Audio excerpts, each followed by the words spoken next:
Hello and welcome to Clock Spinning, the podcast of Magic's history as told card by card through Cube.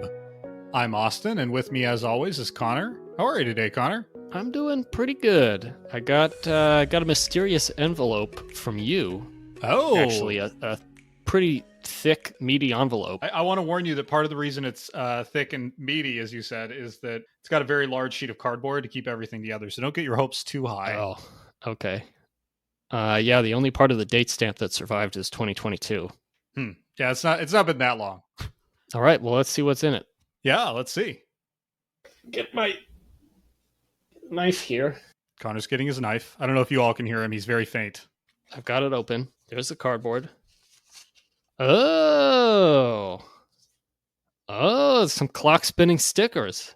Oh, you got Look our at first these. merch. That's exciting. I did. Look at that. Oh, these are awesome. Yeah, they're pretty cool, aren't they? They're also thick. Yeah.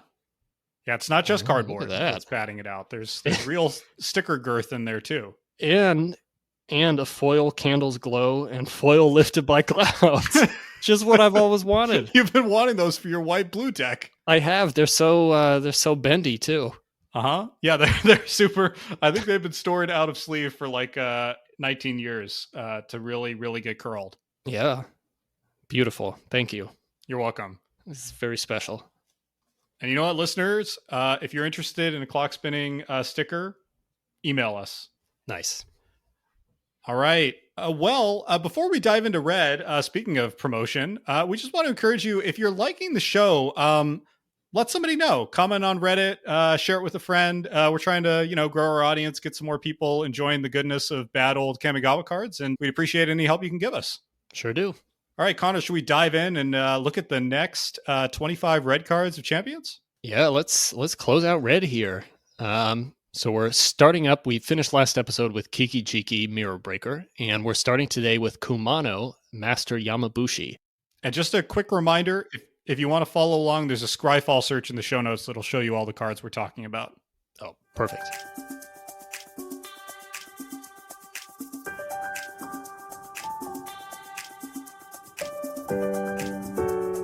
So Kumano, if you're not following along, is 3 RR for a 4/4 legendary human shaman. With this wonderful ability, you can pay 1 R and Kumano deals 1 damage to target creature or player. If a creature dealt damage by Kumano this turn would be put into a graveyard, remove it from the game instead. So I don't think I'd be too crazy to call this Red's strongest creature in the block. It's got instant speed, repeatable pinging. It shuts down death triggers and soul shift because Kumano exiles anything he kills. And this is all on a 5-mana 4/4. Like, this is the kind of card that you want to build a deck around. I think his only real shortcoming is you have to be pretty committed to Red to get like maximum value out of him because it costs 1 R to use that activated ability. Yeah, I think his only real shortcoming in my mind is that he may be just too good. One of our listeners, Tap, described this as miserably strong. Doesn't totally surprise me. Like, as you said, a 5-mana 4/4 basically gets there on rate already. But the ability here is just so relevant. Like, I don't know. Basically, you can, if you got 6 mana up, you can zap, a 3 toughness or less creature every turn, which is to say, I don't know, what, 60% of all the creatures in the block or something like that. You can completely hose soul shift because you don't even need to kill the creature with this ability. You can just ping a creature that's going to die anyway. It makes combat a nightmare. Like, my only worry with Kumano is he just too strong? Yeah, I mean, I think he is super strong, but because he appears in what I think we can now say is the block's weakest color, I feel like it would be fun to include him as sort of a temptation into Red. Like, there are not very many good cards in this color, but Kumano is like a very serious reason to have your deck be more committed to Red than it would otherwise be. Like, it's going to be hard to get that much value out of Kumano if you're just sort of splashing into Red, if you only have, a handful of mountains and not a way to get enough Red mana to keep his pinging ability, going. I mean, you're guaranteed to be having at least 2, right? Yeah. Which 2 a turn is already decent. I mean, not that you're going to do it every turn, but the option to shock every turn is pretty darn good.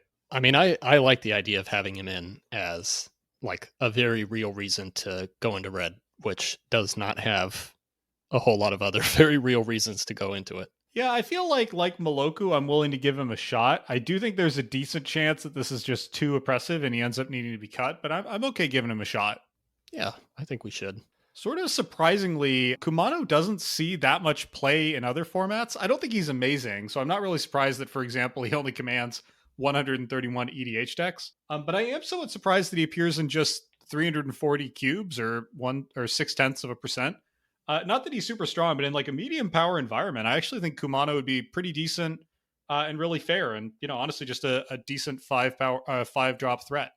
Yeah, it's funny how in this cube we're very worried about him being too strong. Right. And we're not sure if he's strong enough to go in most other cubes. Yeah, I was trying to think, would he see play today? And I'm certain he wouldn't see play in standard or something. I feel like in a limited environment, like a master set or something, he'd be solid but not exceptional, which just shows how much power's gone up since Kamigawa days. Yeah, no kidding. I think my only other real complaint about him is he makes Frost Wielder look really bad. Which makes me a little sad, I mean, there's not a lot of help needed to make Frost Wielder look bad, in my opinion. Ouch. Yeah, I know. Well, no, I have one other complaint about him, which is like, why is he wearing like kind of a coconut bra? I don't understand that. You don't like the coconut bra?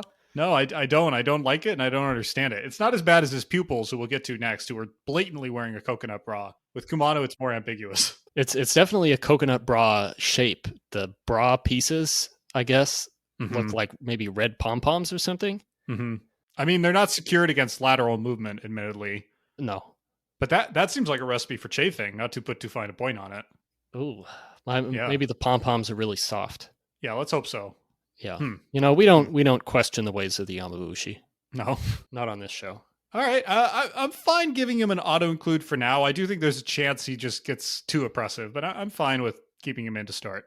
Can we call something an auto-include for now? Oh, you mean, are we even allowed to cut auto-includes? Yeah, I mean, later? kind of philosophically, I feel like he needs to be playable. No, that seems wrong. At one copy. I wanted to call him auto-include, but if we call him auto-include and then we cut him later, that sort of takes a bit of the wind out of the sails of auto-include. You mean like, for example, when one of the other auto-includes is like writing up their memoir and they put on the cover auto-include according to the Clock Spinning podcast or something like that? You think it's going to diminish it? Mm-hmm. Huh. Well, we'd have to go back and revise Moloku at a minimum if we adopt this new rule, which I'm fine with. Hopefully Moloku's okay with it. Well, in that case, let's just call him auto-include for now. Okay. Auto-include for now with an asterisk. All right. Okay, next up we have Kumano's Pupils. 4 and an R for a 3/3 human shaman. If a creature dealt damage by Kumano's Pupils this turn would die, exile it instead. Oy. This card isn't great, and looking at it right next to Kumano is particularly brutal because, of course, they're both 5 mana. Admittedly, Kumano is legendary and costs an extra designated red, but dropping down to uncommon basically loses 1 power, 1 toughness, and Kumano's most relevant ability, and that hurts quite a lot. I do think this thing is probably tolerable. Weirdly, 5 drops in this set in red are sort of uniformly terrible. I believe I did some math. So in the whole block, there are 12 5-drops, and only 3 of them are better than a 3/3. Oh no! In the whole set, in the whole block. Well, that kind of puts it in perspective. Yeah. So this is right in the pocket. This is like above average for a 5-drop in red. Kumano's Pupils are the best of the rest. They have followed his Kumano's Coconut Bra teachings perfectly. At least one of them has. He's really, he's got it positioned in exactly the right way. Really looks like he's about to do an exotic dance. It looks like he's maybe in the middle of one. He kind of is doing an exotic dance. Yeah. So that's a plus. I felt like this is probably a meh, just as kind of a curve filler. I don't know if it even really merits that, to be honest, but I felt like we're probably going to need some number of these 5 mana 3/3s. Yeah, I said meh 2x, just because I think since we're cutting so many things at the lower end of red, I think that maybe we want a little more of Kumano's Pupils type cards in just to boost red's mid-range a little bit, even though 5 mana is kind of at the later end of that. So I guess 2 at meh. Yeah, it's at least better than like Sokenzan Bruiser we're coming up on later and some of the other really lame 5-mana unplayable creatures. Yeah. And the ability is, it's relevant against the spirit deck. It's not amazing, but it's relevant. Yeah. I love that this is an uncommon, by the way. Yeah, it's a great thing to open. Yeah. All right. Yeah, 2 sure. Okay. All right, let's go to a polarizing card looking at our ratings. Yeah, it sure is. I thought it might be when I was rating this one. This is Lava Spike. R for a sorcery arcane. Lava Spike deals 3 damage to target player. I rated this card as playable with 4 copies in the cube. So hear me out on this one. I feel like this could be kind of a core part of this red-blue arcane, maybe counterburn type deck that we've sort of been bouncing around for the last few episodes. And I do love a red-blue counterburn type deck. This card is arcane. It only costs 1 mana. It's super easy to splice anything onto it. And it's just like 3 damage to the face, which I think is relevant enough. Yeah, I don't think it's relevant enough. I think in general, Lava Spike and cards like it underperform in cube because it's just really hard to go face to the extent this thing needs. Like, this card is seen play in modern and stuff, but it's basically seen modern in like count to 20 style decks that are just purely focused on face damage. So my concern with Lava Spike is it does nothing, of course, to control the board. And so, like, what does it do? There's no ability to I think what there is there's no ability to follow up on this. There's no ability to support this because the rest of red is so, at best, mid-rangey to controlling, and this thing doesn't advance that game plan and isn't supported by any aggressive creatures to make it work. Like, I'm thinking about your red-blue kind of spellsy deck, and I like that deck and want that deck in there, but does that deck want this card? Is that deck trying to go face, or is that deck more trying to, say, dampen thought? Like, if you're on the dampen thought game plan, this thing is useless. Well, if you are on the dampen thought game plan, it is. But if you are going red-blue and don't get... like, if you don't get enough dampen thought, or if you don't happen to draw into dampen thought, I feel like this can be a useful way to get you a little closer to closing out if you end up, needing to look for every opportunity to splice a Glacial Ray or, later on use Yamabushi's Flame or something to go face. Yeah, I don't know. I just see that arcane deck is really slow and controlling. Yeah. To be fair, we haven't had this deck come up in our playtest games yet, so we haven't had hands-on experience with it, but I kind of see what you mean. I'm kind of wondering about bending our rules a little bit and letting you have this and cutting my Aki Avalanchers, which I still feel sort of deep doubt about. I feel like if we're going to have a sort of mindless aggressive red deck, I'd rather have Lava Spike than Aki Avalanchers purely because this card is more fun. Now, when you put it that way, Lava Spike is sort of Aki Avalanchers without needing to worry about a blocker or sacrificing a land. Well, what if we just pretend I never said to include Aki Avalanchers? We erase that from history. Mm-hmm. And we include 4 of these, and then next episode you can tell us that you've rethought it and we should cut it anyway. Yeah, okay. All right. Just for full transparency, I had this as an insta-cut. I just thought this is I don't think this has the support from the rest of the block, even though I like the card. But I'm willing to try it. Yeah, I want to try it. Maybe we'll test it out. We'll see how it goes, especially having 4 copies in, and we'll find it's just not doing anything. But I want to try. Yeah, I'm fine with that. This also got a old border printing in Time Spiral Remastered, which I love. It really fits this art to a T, because this is some real old school Magic art right here. Yeah, it's kind of confusing art though, because it's showing this mortal, some human monk or shaman or someone standing in the foreground, and from his pose, it's kind of unclear whether he's casting a spell or throwing his hands up to protect himself. And to me, it looks like the mortal is calling the Lava Spike, but the Lava Spike is clearly about to slam into him. And it's also an arcade spell, so he's probably not the one responsible for it. Just pretty weird arrangement of parts. It's funny you say that, because I had always kind of thought that he was the spellcaster, just because typically when you see a pose like this, it's the person doing the spell. But I think now that you've pointed it out, he's the victim. He's dropping his... I don't think he's casting a fire spell with his staff. I think his staff is on fire and he's dropping it. Yeah. And the rest of him's on fire. Yeah. Yeah, he's about to get Lava Spike, but it looks like especially with the staff. Like, it looks like he is calling this thing. Yeah, you really got to study it. But yeah, I think he's about to get consumed by this gigantic 3 damage fireball. Maybe he is casting the spell, but he aimed it really poorly. That's true. It's target player. He could have accidentally targeted himself. It doesn't say target opponent. It happens. Yeah, I'm fine with moving this to like a 4X. I don't know that I go to your playable. Like, what about build around? Okay, yeah, that seems reasonable. Yeah, you go into this deck and you make it work, or you don't, and it gets cut. Yeah, okay. I like it. Build around 4? Yes. Okay, let's go to one of our many ritual effects. Mana Seism. 1R for a sorcery. Sacrifice any number of lands. Add 1 to your mana pool for each land sacrificed this way.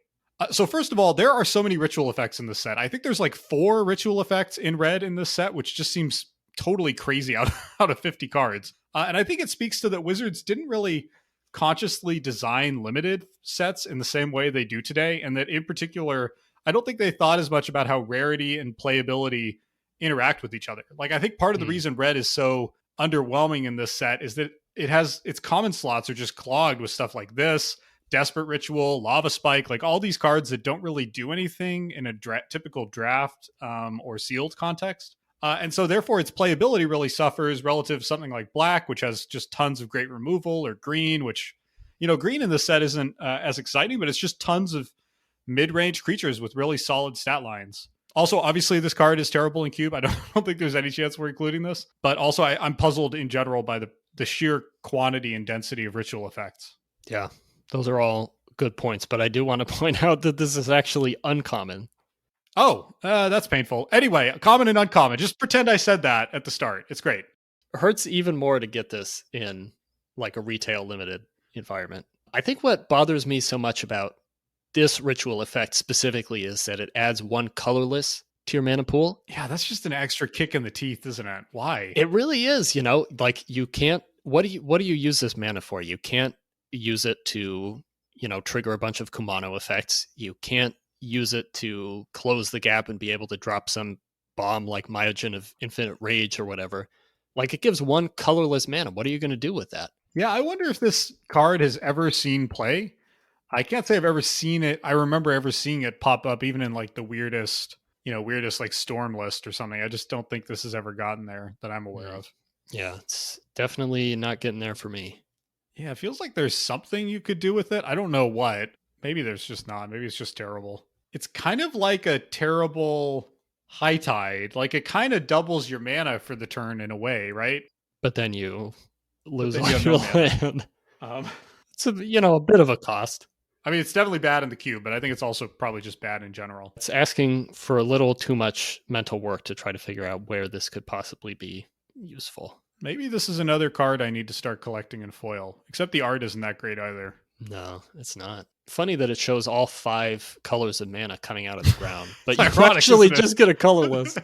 That's an extra little funny bit. Yeah, just a little artistic rub-in. Maybe originally it added like any combination of colors. It seems unlikely, but they have given that to red, I guess, once with Manamorphose. Maybe only once, but maybe originally it did that. Huh. Yeah, maybe. I also think this card has a really awkward name. Like, I don't know if Seism, versus Seismic. I don't think Seism is a word. If it is, it's really awkward to say. I feel it feels unnatural saying it. Seism. Mana Seism. Seism up. Yeah. Well, I think we have a lot of reasons to insta-cut this. Yeah, many reasons. All right, we have Seismed this up and found it insta-cuttable. Oh. Yeah, I know. Hey, at least I didn't use it at the end. Yeah. Get it out of the way now. Okay, let's get this next one out of the way. Mindblaze. 5R for a sorcery. Name a non-land card and choose a number greater than 0. Target player reveals his or her library. If that library contains exactly the chosen number of the named card, Mindblaze deals 8 damage to that player. Then that player shuffles. I hate everything about this card. I hate it. Hateable. I hate it. I hate it. I hate it. I hate this like meta knowledge element that we've talked about before, where it's asking you to sort of either guess or in constructed know what your opponent is going to be running and get that exactly right. Not just the name of the card, but the exact number of the card. I hate that this costs 6 and it only deals 8, even if you get the prediction right. I hate this photorealistic like completely generic art, which for me is another complete miss from John Avon. I know we've been talking about what a hit parade he is, but I find this, I actually want to speak up in defense of the card in a second, but the art here is terrible. It's so boring. Yeah, it's just, I mean, this could have, it's not just generic to Magic the Gathering. Like, this art could have been in anything. Well, I don't know about anything. Like anything where someone's mouth and eyes are on fire. Okay, that does narrow it down a bit. This art could have been used in. I was gonna say, I don't know if you could use it as, say, the cover of a romance novel. I mean, maybe that's a kind of Mindblaze. Huh. Finally, I hate that I pulled this as a rare multiple times back in the day, because this is a rare. Do you think you're carrying trauma from that and it's biased you against this card? Definitely. I still have like this giant 5-inch thick binder that I keep. That's just full of Mindblazes. It's all Mindblaze. It's just like 45 copies of Mindblaze on every page. Every time I open it, I'm like, I thought that I had this one red rare from Kamigawa, and it turns out it's just another Mindblaze. You could have gotten Ryusei. You could have gotten Kumano. Never seen either of those in the flesh. Through the Breach. Yep. Okay, so tell me why you think this is defensible. I think it's marginally defensible. So my first instinct was like yours. So this is terrible. The raid is poor. The whiff risk is unacceptable. As I started thinking about it more, I actually think the raid here is not a complete joke. 8 damage is, if you just like in your head go like 6 to 8, like 6:8, the ratio sounds bad. But 8 damage is actually pretty big game. That's like more than a third of your opponent's life total. Near the end of the game, there's a pretty good chance this thing is just an instant kill spell. Now, admittedly, today for you have similar cards like this, like Soren's Vengeance, that deal far more for basically the same. But anyway, let's just pretend that's not true. So I think the damage here is actually real. And then the other thing is, I think this whiff risk is maybe not quite as high as it seems. And one reason I think that is we've basically settled into a pattern of legends get 1 copy each in the cube. I think we're going to stick to that pattern, and we're going to have a ton of legends. And so if you can either get a cold read on what legends your opponent's running or bring this in out of the sideboard, I think if your opponent hasn't cast their legends, there's a pretty good chance you hit with this. What do you think? Is that a little too Baroque, or am I onto something? I mean, see, that's kind of like, I think that you're right, but that's kind of what I dislike about it. Is that if you just have this in your deck from the get-go and you play it in game 1, maybe if you have a lot of experience with the cube and you know what legends are in and what is realistic to expect your opponent to have, then maybe it works. Well, you're not going to suggest we let people play this who can't name the oracle text of every Kamigawa legend when asked. Well, I mean, I think that's a given, but it's still a lot of cards to remember. Yeah. But then the second scenario of sideboarding this in game 2 after maybe you've already seen the legendary card pop up in the previous game, I don't really like that either, because now you're just sideboarding in knowing that it's going to work. And in that case, it's just a 6 mana, 8 damage to the face, which like there's nothing exciting about. I disagree on that. I think if this was 6 deal 8, it would be medium, and I would kind of have a soft spot for it in the same way I have a soft spot for Lava Axe. Yeah, I mean, I guess we can try 1 copy, but I just... Well, hold on. Can I just give you one more thought on this? Yeah. 3 plus 3 plus 3 plus 3 plus 8 equals 20. So if you draft all 4 of your Lava Spikes and a Mindblaze, that's it. You can count to 20, Connor. Yeah, that's true. Yeah, I'm fine Instacutting this if you want, to be honest. I had this in Instacut, and then I thought maybe I should call this meh just to generate some discussion, but it's not a card that I'm excited to go to bat for, that's for sure. Yeah, I just don't feel like there's anything exciting about it. One more thing about this is like John Avon's great, and I feel like a card called Mindblaze in a set where the art is this wacky could have looked so much more interesting. Yes. All right. Let's just cut it. Let's just Instacut it. Thank you. All right, let's go to the Myojin of Infinite Rage. 7 R. That's 10 mana. Myojin of Infinite Rage. 7/4 Legendary Spirit. It enters with a Divinity counter if you played it from your hand. It's indestructible as long as it has a Divinity counter on it, and you can remove that Divinity counter to destroy all lands. I'll just get this out of the way at the front. I have this as an insta-cut. I'm worried at this point I'm kind of rating all the Myojin by default without considering their true pros and cons. But to be honest, they're all just so horrifically, mind-bogglingly expensive that it's really hard for me to find space for any of them. This thing costs 10 mana. That makes it like a turn 12, maybe a turn 13 play. And I don't know how you take advantage of an Armageddon effect when you're a deck that's trying to cast 10 drops. Like that just feels like a weird contradiction, you know? Like Armageddon is a decent, not amazing effect in Cube when paired with aggro cards. You know, you go like 1 drop, 2 drop, 3 drop, Armageddon, knock you out of the game. But like Myojin Infinite Rage doesn't really fit into that play pattern, so I just don't know what he does.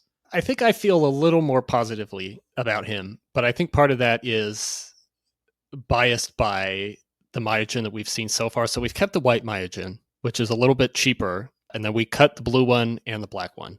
I feel like this probably just on like pure power level, this Myojin maybe doesn't quite make the cut either, but I think there's a few reasons to like give him a little more consideration than the blue and the black ones. 7/4 is not too bad. Like 7 is a lot of power in this set. Yeah, that's big. That's big game. That is big game. There are not very many things with 7 or more power in this set, and that is going to close out a game pretty quickly if your opponent doesn't have an answer, which they probably won't as long as he's indestructible. Yeah, that's a good point, because I've been thinking about him from the effect perspective, but maybe you're right that like the primary here is a 10 mana 7/4 indestructible, and that's maybe that's kind of okay. I think that's something, and then being able to destroy all lands if you want to can kind of, stop your opponent from doing anything else to try to bounce back. I think you're right that there's a big difference between this and Armageddon because this is coming in so late. Your opponent has probably played, honestly, most of what they're going to play, and they probably do not have a 10 mana spell that they're holding on to unless they also have a Myojin, which they won't because we've cut them all. Right. I don't think that getting rid of all lands on turn 10 or 11 is the most relevant effect, but it does, stop your opponent from the turn after you play this getting an answer to it. I don't think it's going to be good enough, but I'm okay calling it a meh to start and seeing if it somehow gets cast and then somehow does something. Yeah, meh. I rated it meh. I want more than one of these Myojin to make it in. Yeah, I'm sympathetic to that goal. There are 10 decks commanded by the Myojin of Infinite Rage on EDH Rec, and I salute all 10 of those people. I'm sure they're total trolls, but I love them for trying to make this thing into a commander. Oh, like, can you imagine the deck that is trying to get this commander out? And then if he dies and you're trying to play for 12 your opponents can see it coming the whole time, too. Yeah. Like, I guess I'll just play everything before you get your commander out there. You could have a ton of artifact mana and like be kind of a wildfire deck. I mean, that sounds terrible to be honest, but it'd be kind of funny.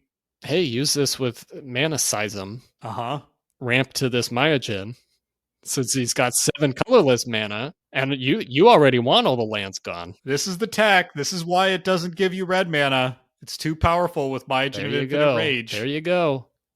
Someone on Gatherer pointed out that you can use Fist of Suns to cast this for Wubberg instead of 7 RRR. And I couldn't tell if that was a joke or not. Fist of Suns, of course, lets you cast anything for Wubberg. I was like, yes. Why wouldn't you use you could cast Myojin of Infinite Rage? I mean, he would definitely be my first choice with Fist of Suns. God, that sure makes me want to build a casual deck that is like Fist of Suns, hardcast, overpriced Kamigawa Legends. Like, I really enjoy playing that. Myojin Tribal. Just have a special spot in the cube for Fist of Suns. You say that, and I also started, I'm going to later on, I was going to say this later, but I was going to say it next card, so I'll just say it now. We've talked about running other lands, because the mana here is terrible. So we've talked about better fixing, and that started my thoughts down the process of like, what about putting Wasteland in the cube? There's Stone Rain, there's Gorger coming up next. Could we put like a land denial thing? I still don't think that's good with the Myojin of Infinite Rage, to be honest, but it just started me thinking about how I really like destroying lands. Yeah. We could put Crucible of Worlds in, while we're breaking rules. Why not? We need like a special rule break episode. Okay, I'll add it to the backlog. Okay. There could be 2 bits to it. Like, one is, are we going to break the rules? And then if we decide we aren't going to, what cards would be most worth breaking the rules for? Yeah. I mean, my first choice would be the ninjas. And spoiler, Betrayers of Kamigawa has only 6 ninjas for some reason, which is criminal. Yeah, that is upsetting. Speaking of Gatherer, there's a great Gatherer comment pointing out a combo I really like. So they point out a combo with this card and Tyrant of Discord. So Tyrant of Discord costs 4 RRR. So in total, this combo would cost, as they say, 11 red, red, red, red, red. So 17 mana. Not bad. What Tyrant of Discord does is target opponent chooses a permanent they control at random and sacrifices it. If a non-land permanent is sacrificed this way, repeat this process. So if you Myojin of Infinite Rage and Tyrant of Discord, you see where I'm going, Connor? Oh, yeah. They sack their whole board. Whoa. And it only costs you 11 red, red, red, red, red, red, red. Yeah. No, you put in your Fist of Suns deck and it costs There you go. This is all coming together now. Or you could Door to Nothingness, admittedly, but, way cooler. I feel like the Myojin of Infinite Rage is really risking destroying the whole philosophy behind this cube now. Is it still worth keeping him in? Or are you worried it sent me down like a kind of mad scientist path? Let's keep it in at meh for now, and if he becomes too dangerous, then we may need to cut him just to rein you in. Okay, all right, meh 1x. Okay, I think you'll probably like this next one at least more than I do. Mm-hmm. We've got Gorger, 3 RR for a 3/1 spirit. That is 5 mana for a 3/1 spirit. Whenever you play a spirit or arcane spell, you may destroy target non-basic land. So once again, this is a 5 mana 3/1 with a Spiritcraft trigger that destroys only non-basic land. Does not have Soul Shift, does not have any other ability. I think this is just awful. You're probably right, but I still kind of want to include it. I think the answer here partially depends on what mana base we concoct. So if we just assumed we were sticking with the actual Kamigawa block land fixing, this card would be terrible because there's very little fixing. Much of what's there is arguably so bad you'd rather run a basic over it. Mm-hmm. And so I don't think Gorger does much in that context. I think we're almost certainly at this point, unless you're going to tell me now that you really disagree, planning to include lands from outside the block for fixing. Not amazing lands, but just lands that help cast spells and enable 2-color decks. Mm-hmm. And in that context, maybe this is sort of kind of decent. So I started thinking about the math. So my main cube runs a pretty high density of lands. I like that because I like people being able to cast spells. I run 65 lands out of 455 cards. So it's about 14%. And with that, I would say on average, a player has 1 to 3 non-basic lands out by turn 6 or 7. Does that check out for you? At least one non-basic typically, often more like 2 or 3 by turn 6 or 7. Yeah, I think that's probably right. Okay, all right. In that case, if this thing triggers once against that board state, it's that's actually okay. That's kind of like an Avalanche Riders. And Avalanche Riders is a really solid card. If this triggers twice, if this hits 2 of your opponent's lands, I think I'm pretty dang happy at that point. A 5 mana 3/1 that's killed 2 lands, that seems awesome. That's like a much worse Plow Under, Connor. Mm-hmm. It's still a 5 mana 3/1. It's not just about the power and toughness here, Connor. It's the killing lands. It's like what's the 5-drop 2/2 that destroys lands or artifacts or enchantments in green? What's that? The cube staple. Drawing a blank on that one. Yeah, you know what I'm talking about. It's got acid in the name. I'm sorry, listeners. I know you're all screaming at your headphones. Anyway, some kind of ooze, right? Yeah, something ooze. Oh man, this is painful. If you know, right? Yeah. Okay, let's move on from that example because it's hurting me. I don't know. I want Gorger in as a 2x med because I really want to make some kind of stupid land destruction deck work. Okay, you're right that whether he has a place is going to depend on what the mana base ends up being. I think what bothers me about Gorger even more than the 5 mana 3/1 thing is that you're not even really guaranteed to get this trigger. Yeah, that's the challenge with a lot of these. This isn't an ETB effect. You're not guaranteed at all to get rid of a non-basic land, even assuming your opponent has one that you do want to get rid of. Mm-hmm. You still need another card to get that value out of Gorger. And until then, he's just that 3/1 who's vulnerable to a Frost Wielder. It's acidic slime, by the way, that card that we were so painfully not able to remember. We were sort of triangulating in on it. We really were, slowly and painfully. What about calling it a build around, Connor? Okay. And we return to it when we see how many non-basics make it in. Okay. All right. I suspect I face another uphill battle when we get to Stone Rain in a little bit. Yeah, we'll see about that one. All right. I haven't looked at your rating, so I'm excited to see where you land on it. All right. Build around 2. Yeah. Let's talk about Pain Kami. 2R for a 2/2 spirit. XR, sack it. Pain Kami deals X damage to target creature. I think this guy's pretty dang good. When you first read it, it's like, oh wow, 3 mana 2/2 that can kill itself. But actually, 3 mana 2/2 is okay. He can kill basically every creature in the block, and you will have the mana. You know, this is a kind of slow, grindy format. I think he's very likely to trade with something relevant. He's got the 2-for-1 potential because, of course, as we keep saying ad nauseum, like damage on the stack. So you block a 2/2 with this and then kill another creature. That's that's doing a lot of work for a 3-drop creature. And then Soul Shift, like the biggest gap in a lot of the other Soul Shift colors is at 3 mana. So this thing is great as just a splash in the Soul Shift deck. Like I'm pretty high on Pain Kami. What do you think, Connor? Yeah, I think he's great. I think it definitely falls into playable for me. Like 3 mana 2/2 is just fine as a rate. Yeah, like we keep banging on about with damage on the stack, like he can get rid of anything. And that is a pretty powerful thing to have, I think, especially in red, where you don't necessarily have many answers to anything bigger than maybe a 3/3. Yeah, this even saw standard play back in the day with a red-green Kiki Jiki list. Adam Grida Hoish, sorry, I've never said this name out loud, writes that he often included as a 4X, which is sort of hard to believe, but that also seems pretty good as like a way to, as he said, tamp down White Weenie and tamp down aggressive decks. Like this thing is a major wall in the way of, say, a red deck that, I don't know, think about our Kitsune Blademaster friend, right? Or something like that. Your opponent has like a 2/2 and a Kitsune Blademaster. This can stymie the 2/2 and then hammer down the Blademaster for just 3 mana. Like that is a pretty good rate.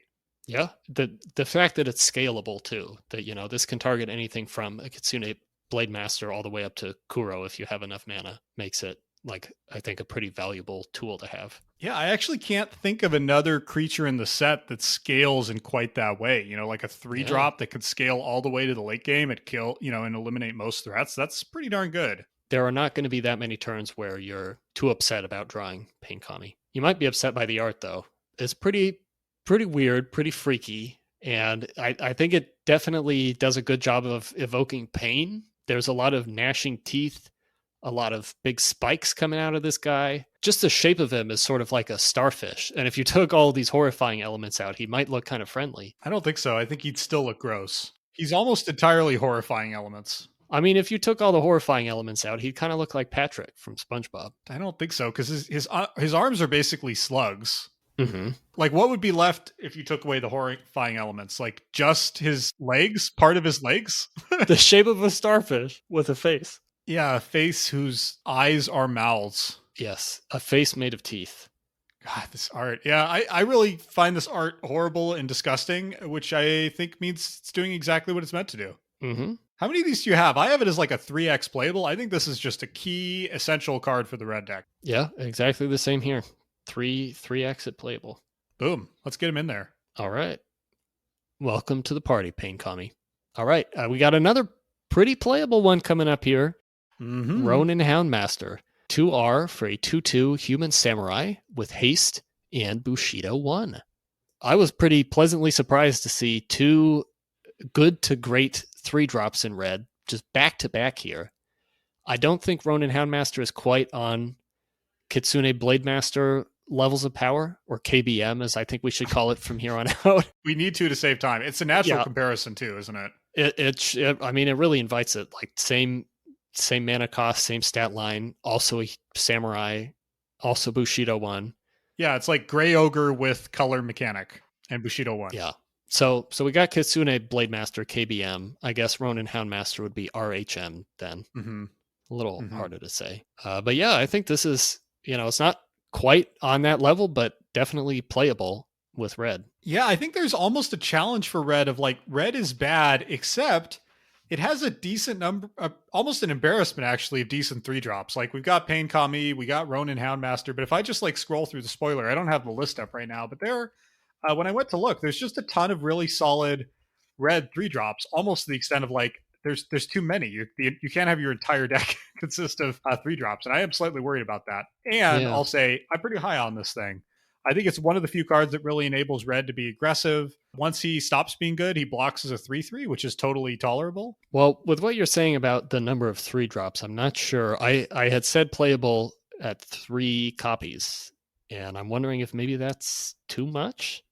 No, I think that's okay to start. I think, so here's the thing. We've already got, just in this set, we've been high on Aki Coalflinger, Brothers Yamazaki, who I think we said we're putting something like 4 of them in, Pain Kami, and Ronin Houndmaster. Now, the 3-drops do get kind of worse, and we have Zozu the Punisher coming up later. The 3-drops do get worse after this set. So we have gotten through most of the really good 3-drops, except for maybe Ghostlit Raider after this set. I don't know. Anyway, I think we could start with 3. And if it's just too clogged, I probably would go down on Houndmasters before I'd go down on Pain Commies. Yeah, I think that's probably right. And we need to kind of play with both of them and see which one. I suspect you're right that it's Pain Kami, but see which one you want more of the time. Yeah, they kind of go in different decks, right? This goes into the hopefully possible more aggressive red deck, and I think Pain Kami goes more into the grinded out, slower red deck. Yeah, I think that's right. Yeah, contemporary articles like this thing a lot. When I was looking for draft guides from back in the day, they generally rate this anywhere from middle of the pack to like just below Glacial Ray and Yamabushi's Flame. I don't think it's quite that good, but I think it's solid. Yeah, agreed. All right, 3 playable. All right, let's go to our next dragon. Ryusei, the Falling Star. 5R for a 5/5 legendary dragon spirit with flying. When Ryusei dies, it deals 5 damage to each creature without flying. Whew. All right, every one of these dragon spirits is exciting. They're all big. They're all like really big, actually, by Kamigawa standards. Like a 5/5 flyer is always great on its own. This kills something like 80% of the creatures in the block, which is a huge game. I will also point out Magic Draft Pro from back in the day, Richard Hohen, actually considered this worse than Moss Kami and Limited, which I found fascinating. Wow. He wrote, as opposed to the other dragons, Ryusei's ability is generally a drawback rather than a bonus. In green-red, Ryusei's triggered ability is at its worst, making him significantly worse than Moss Kami, or the Land Dragon, which I love and want to adopt this nickname for Moss Kami of the Land Dragon. That is great. But B, I can see what he means. Like, none of your other red creatures fly, so this... And we've seen this actually when we've playtested it. Like, Ryusei does kind of read like wipe the board and more likely to wipe your side of the board than your opponents if they have any flyers. Yeah, that's a pretty good point. It definitely doesn't make him not an auto include for us. But yeah, that is an interesting point. A 6 mana 5/5 flyer with drawback would probably still get there in this set. Yeah, I think 6 mana 5/5 flyer, like we're there. And I'm generally fine breaking cycles in cube. I think it's a trap to think you need to run every card in a cycle, but we are running all 5 dragons, right, Connor? There's no chance we're not. Definitely. I mean, we're already at 4 out of 5. I don't think we're going to abandon that when we get to Jugon. Yeah, well. Yeah. Well, we'll get there when we get there. We'll get there in a little bit. Yeah, I think this thing's great. It's got great art too. I like how incredibly dark the palette is, which makes the red flames almost like glow on the card. I'm surprised we don't see this more in red cards, to be honest. Yeah, it's a really cool effect. Really high contrast. I also just sort of put 2 and 2 together as you were reading the name of this card and the effect. But he's called the Falling Star, and then his death trigger is dealing 5 damage to each creature without flying, which when read together kind of creates this cool idea of him being like a falling star or a meteor, like crashing into the earth, destroying everything when he falls, which is kind of cool. I love that. Okay, I have some really deep cut trivia from a Wizards article back in the day, which I enjoyed. I'm just going to read you a little extensive snippet about Ryusei, but also about card names at Kamigawa. Lay it on us. The first sentence, this is kind of funny. One aspect that makes the Kamigawa block stand out from previous Magic sets is the Asian-sounding names on many of the cards. I found that funny. Uh-huh. Like, rather than Japanese-sounding. I don't know why they went with Asian-sounding. Anyway, like Kusarigama, Brothers Yamazaki, and Isao Enlightened Bushi. According to Brady, earlier plans for card names were far more grandiose. Originally, we were going to put card names in normal English, then put the anglicized Japanese names below them, almost like subtitles. For example, a card might be called Fearsome Ogre, but it would have a second, smaller name line underneath it with its Japanese title, O Bakemono. Wow. While such a plan would certainly thoroughly convey the Japanese theme of the set, the card real estate necessary to implement it was a sticking point. Creative pulled back a bit and tried using the theoretical subtype line a little more sparingly. We almost gave a lot of the legends really long titles that would have taken 2 lines, said Brady. Ryusei the Falling Star would have been something like Ryusei the Falling Star, Lord of the Sokenzan Heights, with the second half of the name going on a second name line. The idea was to instill some grandiosity, splendor, and history into the card names themselves, but names that long were tough for the rest of R&D to swallow. Wow, that is some great trivia. Isn't that fun? Yeah, Ryusei the Falling Star, Lord of the Sokenzan Heights. I mean, that sounds awesome. It's hard for me to even picture like a name, 2 name lines fitting in the space of this text box. I feel like today, if someone had brought this up, they might have gone for it. You know what I mean? Yeah. Well, they did this, right? They did this with the Godzilla cards, where they have a Godzilla card name and then they have a little subtitle. So they kind of returned to this idea in a funny way. Yeah, that's true. That is a really cool idea. I had never heard that. Yeah, it's funny with all the complaints from players about this set being like too Japanese. Like, I think that would have taken it to the next level for not so much the like Lord of the Sokenzan Heights variant, but every card having a Japanese name under it, like Obakemono. That I think that would have been a little confusing for people. Yeah, it would have been fun to, maybe go to a pre-release or Friday Night Magic and have someone insist on using the Japanese name for every single card. Oh man, there would have been that guy, wouldn't it? That guy definitely would have been there. One last thing about Ryusei. He's definitely an auto-include. But if you really think about it, he's just kind of a slightly bigger flying Earthshaker. And I'm fine with that. I'm happy with that. One more thing. Our traditional EDH rec stats, he commands 18 decks, which is miserable, but he appears in 7,000, which ain't too bad. Popular. Let's go to a slightly less popular card. Yeah, maybe not quite as well loved, is Shimatsu the Bloodcloaked. 3R for a 0/0 legendary demon spirit. As Shimatsu comes into play, sacrifice any number of permanents. Shimatsu comes into play with that many +1/+1 counters on it. I can't tell if Shimatsu is just complete garbage, because I imagine playing him on turn 4, on curve, and sacrificing all of your permanents to him, or just having a 4-mana 0/0.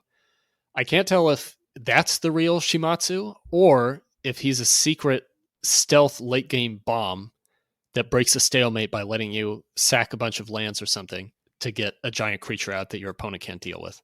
I think the first one is probably right. I wrote that this is one of those cards back in the day where I just assumed it must be decent because they wouldn't print. Surely Wizards wouldn't give me a rare that's just a complete and utter like pile of garbage. But I think they did in this case, and I think they may still be pulling the wool over your eyes. Like this card is basically a 4-mana 0/0 with Devour 1. And if you look at how Devour was used, it was usually used on like creatures that had their own power and toughness, and often gave you other rewards for devouring creatures. I don't know. I think this guy's pretty bad. It really hurts that he's a 0/0. Like, couldn't even give him the 1/1 to let him live on his own. He could have been a 2/2, right? Or yeah, there's just nothing there. Had maybe Menace or something. Like maybe he'd be too good with Trample, but would he? I don't think he would be too good with Trample. Like so if he had Trample and you sacked like all your lands plus a creature, so let's say you sack 5 permanents, he's a 5/5 Trampler that cost you 5 other cards. That seems more than fair. But Austin, only 4 mana. Yeah. I think you're right. I've been Bloodcloaked. I also have this. So the binder is just Mindblazes and Shimatsus. I feel like I have like 7 of these too. I probably have like 1, but I feel like I have a ton. Yeah, I don't know if we've said it yet, but this is a rare. Of course, it's legendary.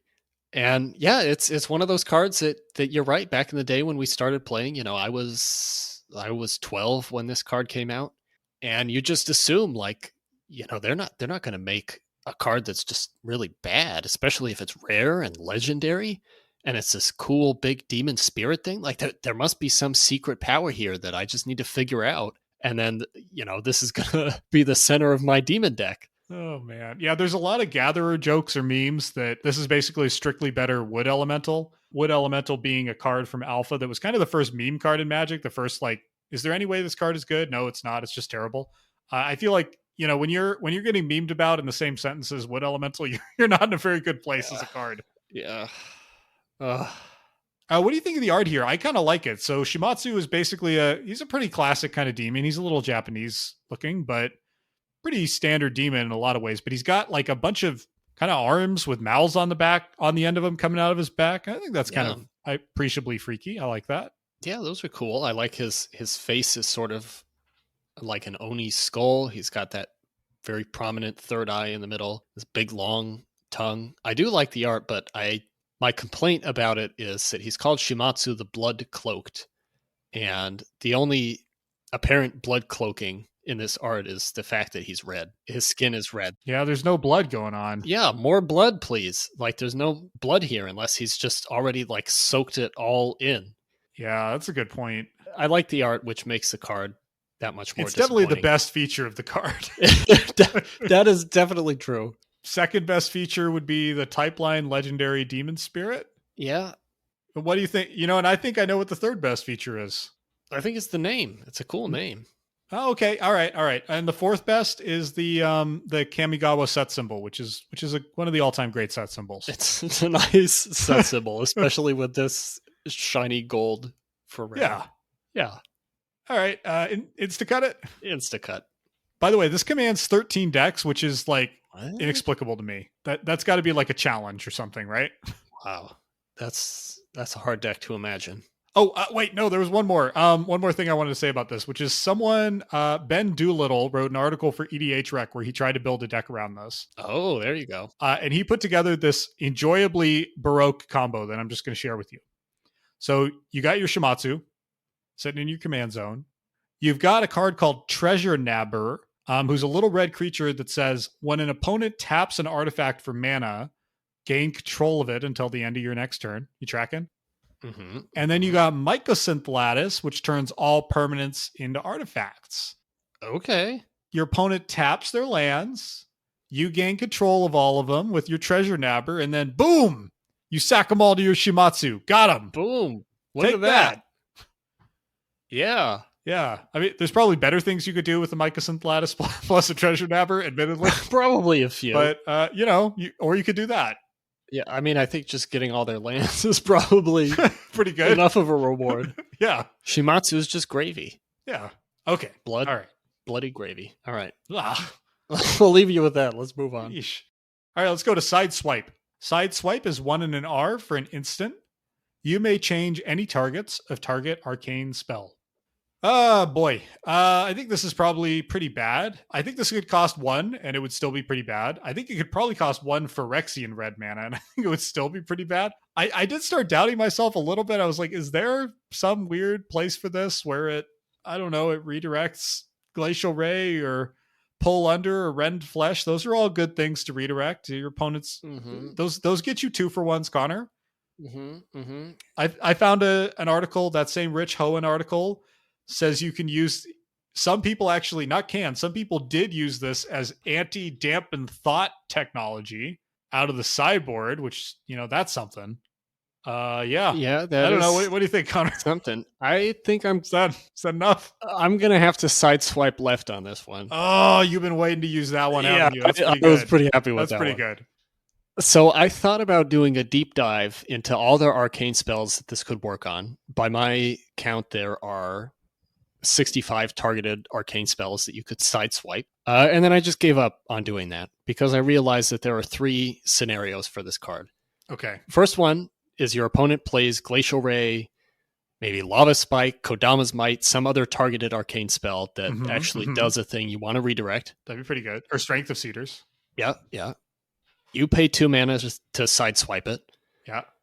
And you also use a card. You giggle a little bit, knowing that you've sideswiped, but you know that you could have just accomplished the same thing by drafting and playing the card that you just sideswiped. Hold on. Before you go to scenario 2, is that true? Because if your opponent Rend Fleshes and you sideswipe it to kill one of their creatures instead, isn't that a 2-for-1? You spent 1 card and they lost 2, whereas if you had your own Rend Flesh, it'd be a 1-for-1, Connor.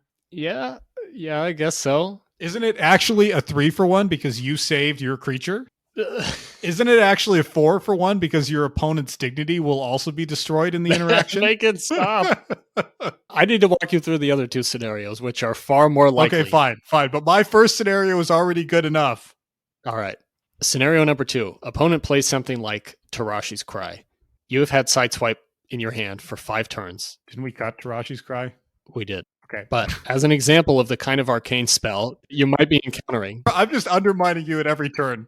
You are. You're really like going to bat for Sideswipe. They play something like Tarashi's Cry, which is 3W to tap 3 target creatures, which we cut.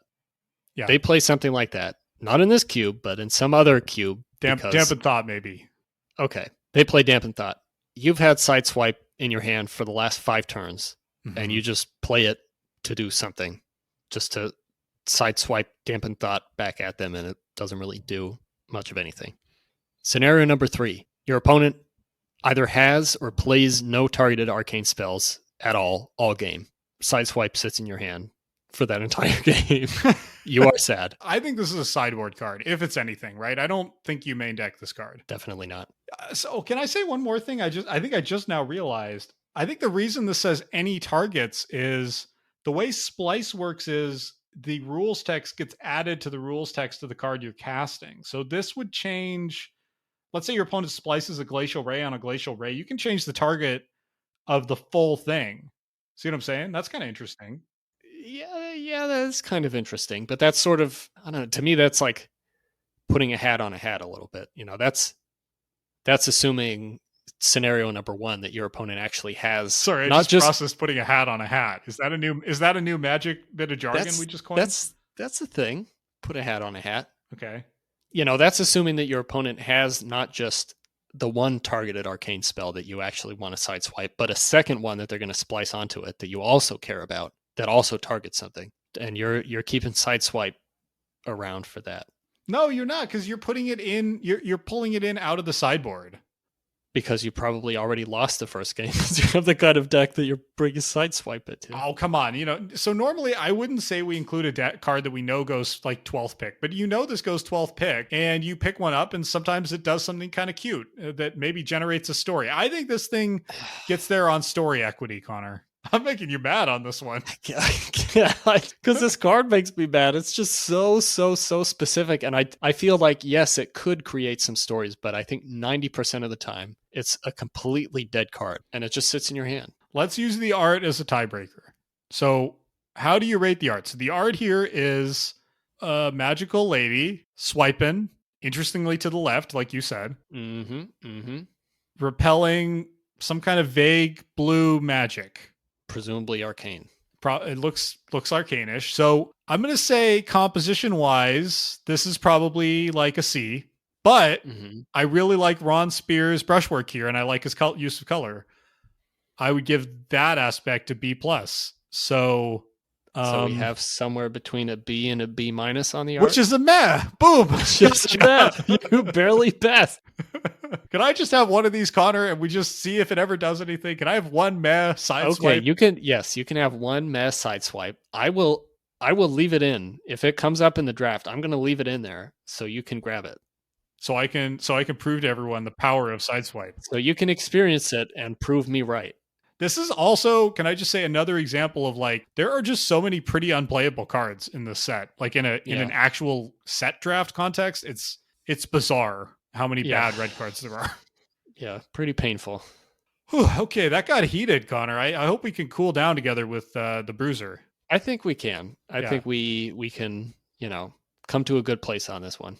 So Sokenzan Bruiser, 4R for a 3/3 Ogre Warrior with Mountain Walk. This is maybe the easiest insta-cut we've had so far because I just have nothing to say about this. the whole block or the whole set of red at least. Like we can do better than this, right? I don't care if 5 mana 3/3 Mountain Walk is like okay on rate or could be relevant if your opponent happens to be in red. Like there's just nothing interesting about this card. No, there's really not. Yeah, I'm with you. It's one of those things of like, yeah, this might technically have a place. I'm sure it was a mediocre curve filler in actual set draft. And I don't know, who cares? Like 5 mana 3/3 Mountain Walk, that is as vanilla and dull as it gets. And there's just nothing about this card that is fun or interesting. Nothing to get excited about. I will say though that the flavor text is a bit interesting and fun. It says we camped near the Sokenzan Mountains. Though I know its inhabitants are sparse, I hear cries coming from the highest peaks every night, as if the mountains themselves bellow for vengeance. Lost Battalion, message to General Takano. And this is actually one of 3 Lost Battalion themed flavor texts in this set in red. So it's sort of a series of letters from this now lost battalion that's, wandering through the Sokenzan Mountains, probably trying to get back to Eiganjo or something. And they're writing these letters, getting increasingly desperate for help. Actually, I missed the first one. It was on Gorger. I think we just got carried away with all of our discussion of the actual card, but I'll go ahead and read the Gorger flavor text. Yeah. This one says, we've stumbled upon a network of caves not on our maps. We can only hope it is safe to spend the night. Lost Battalion, message to General Takano. Do we just want to read the last one here, the Unearthly Blizzard? Yeah. Let's jump straight to that one. So Unearthly Blizzard's flavor text, we'll get to this actual card in a bit, but this one says, we are trapped. The mountains and blinding kami storms have made us hopelessly lost. We are starving. In the name of all things sacred, please send help. Lost Battalion, final message to General Takano. So that's kind of a cool thing. That's pretty good. Something slightly funny about that is it does make me question the competence of the Lost Battalion, because these are 3 of the weaker red cards in the set. A little bit. I was thinking as I read the Gorger one, which says, we can only hope it is safe to spend the night. My first thought was, yeah, it probably is safe. I think you'll be fine. Unless you're non-basic lands, you're totally safe. I think you'll be good. Even your devoted retainer can handle this. One more thought on this before we move on is I don't really like landwalk abilities. I've already come out and said I don't really like Fear. I don't like any of these abilities that sort of randomly screw a color. And I actually like Landwalk even less than Fear, because Fear at least gives some more out, you can, if you have black creatures, you can block. If you have artifact creatures, you can block. Whereas Landwalk is just, if you're running the wrong type of land, that's it. You can't do anything. You have 0 agency. Happily, it's pretty easy to avoid Landwalk in this set. There's only 3-ish creatures in the whole block that have it, discounting Ayumi, who has a special non-basic Landwalk, which I'm more tolerant of. But anyway, I'm happy to be able to cut a Landwalk creature because I don't like it, and this one's very easy to cut. Yeah, it's in a way it's almost more frustrating than Fear, at least. Oh, absolutely. Being the player that has it, because sometimes it works, sometimes it doesn't. Fear, you can kind of draft the card thinking, all right, there's a pretty decent chance that I'll be able to, get an advantage out of this. Mountain Walk, especially, he's basically going to be a 5-mana 3/3 because your opponent probably doesn't have mountains. Because you're in red. Yeah, if they don't have mountains, you're sad. If they do have mountains, they're sad, and there's no real play around to it. Yeah, well, and it's a good point, because it's actually the opposite dynamic of Fear. Fear, by moving into black and monopolizing black, you're discouraging your opponents from running black, so your Fear gets better. But by monopolizing red, Sokenzan Bruiser gets worse because he has Mountain Walk. What an awkward card. Yeah, I guess there's sort of that extra dynamic to it. And all right, let's talk about Soul of Magma, which, even without saying it like that, kind of sounds like a legendary creature. But anyway, Soul of Magma is 3 RR for a 2/2 spirit. Ooh. Whenever you play a spirit or arcane spell, Soul of Magma deals 1 damage to target creature. Oh, man. We've been talking about the 5-mana creatures in red. This is another one that is pretty disappointing. So the contrast with Kumano here is particularly brutal, right? There's always a delta in power between commons and rares, but the delta in Kamigawa is sometimes totally insane, right? Soul of Magma is 5 mana to occasionally deal 1 damage when you work for it with a body that's half the size.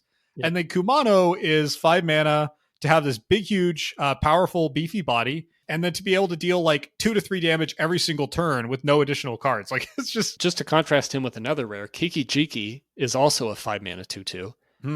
But Kiki-Jiki is impactful and interesting, and can actually do something for you pretty much every turn. Soul of Magma, even when you trigger the Spirit Craft effect, it may actually just do nothing if there's no 1 toughness creatures, or if this 1 damage to target creature doesn't do anything for you, because you can't even send that at your opponent's face if they have bigger creatures. I know why. It's a 2/2 for 5. Let it hit the dome. A double designated 2/2 for 5. Weirdly, I have kind of a soft spot for this thing just because, I don't know, it just seems kind of fun to have this overpriced Spirit Craft thing. But I think the problem is my favorite, And I think probably the best red Spiritcraft creature in this set, at least, is Earthshaker. And this plays terribly with Earthshaker because like they want to play together, but Earthshaker just can't help killing his buddy. It's like Oh, a no. superhero origin story, you know? That's so sad. I mean, the art on this card also kind of makes me sad somehow. Like he just looks like kind of a sad melting snowman made of magma. I don't know how to describe it. He's like basically a pile of lava with sort of 4 magma hands coming out of it. He kind of has like a big frown. His eyes look a little derpy and weird. He just looks sad. See, I don't mind that because you know what he looks like to me, Connor, is he looks like that lava boss in Kirby and the Crystal Shards. That is a deep cut. That's a deep cut, but doesn't he? He does. He kind of looks like that mixed with a character from Monsters Incorporated. Okay, this is an Instacut though, right? This is an Instacut. Yeah, I think so. All right. Next up, we've got Soulblast. Interesting one. 3 RRR for an instant. As an additional cost to play Soulblast, sacrifice all creatures you control. Whew. Soulblast deals damage to target creature or player equal to the total power of the sacrificed creatures. So I'm pretty intrigued by this card. It's obviously a very heavy mana commitment, especially the 3 red mana. It's definitely not going to help you like bounce back in a game that you're already losing, but I feel like red needs kind of all of the game ending potential that it can get, and Soulblast definitely has that. And it's an instant. Yeah, it kind of lets you play to a totally different game plan in a way. Yeah. Well, 2 different game plans. So one is like, I think this actually does kind of help you bounce back in the sense that if you've been the aggressive deck and then you've stalled out, like Soulblast can pretty reliably, tap said on Reddit, this often hits for 10 plus, which sounds about right to me. Like I think once you've stalled out, if your opponent's below 10, like they're dead and they may not even know they're dead, but you know they are. You just need to hold on as long as you can and keep enough power on the board and you will eventually just knock them out in one shot. Yeah, the game ending potential is definitely there. What I meant about like bouncing back is, you know, it's if you're behind on the board, like Soulblast is not going to help you out of that, which you might kind of hope for from a 6 mana instant, but I definitely think it is going to close out some games, and in a fun and interesting way. Like like you were saying, it gives you sort of this different game plan where you're not necessarily thinking about how you're going to swing in with your creatures.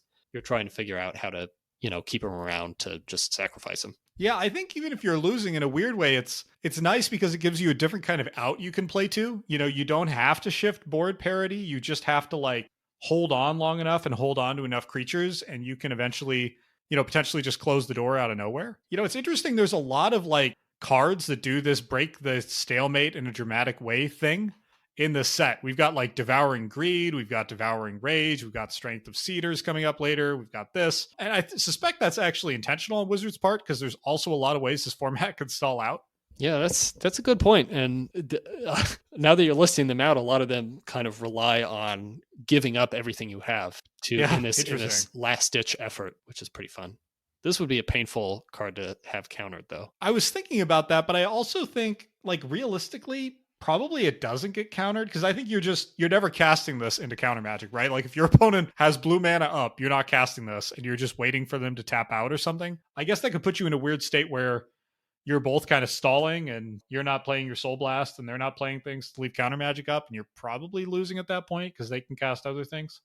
But I still, counter magic in this set is pretty terrible too. Yeah, there's not a lot of great counter options out there except our Soratami Savant. That's right. Yeah, the other thing, I feel like this card looks worse than it is, you know, like because I feel like the counter magic thing's an example of it doesn't look that sounds bad, but I think a lot of times it's not going to matter. Or like the casting cost, like RRR is terrible and hard to cast, but then you're probably not casting this on 6 anyway. This is more like a turn 9, turn 10 play, at which point hopefully you have your 3 red. Yeah. This is also an instant, which is fascinating.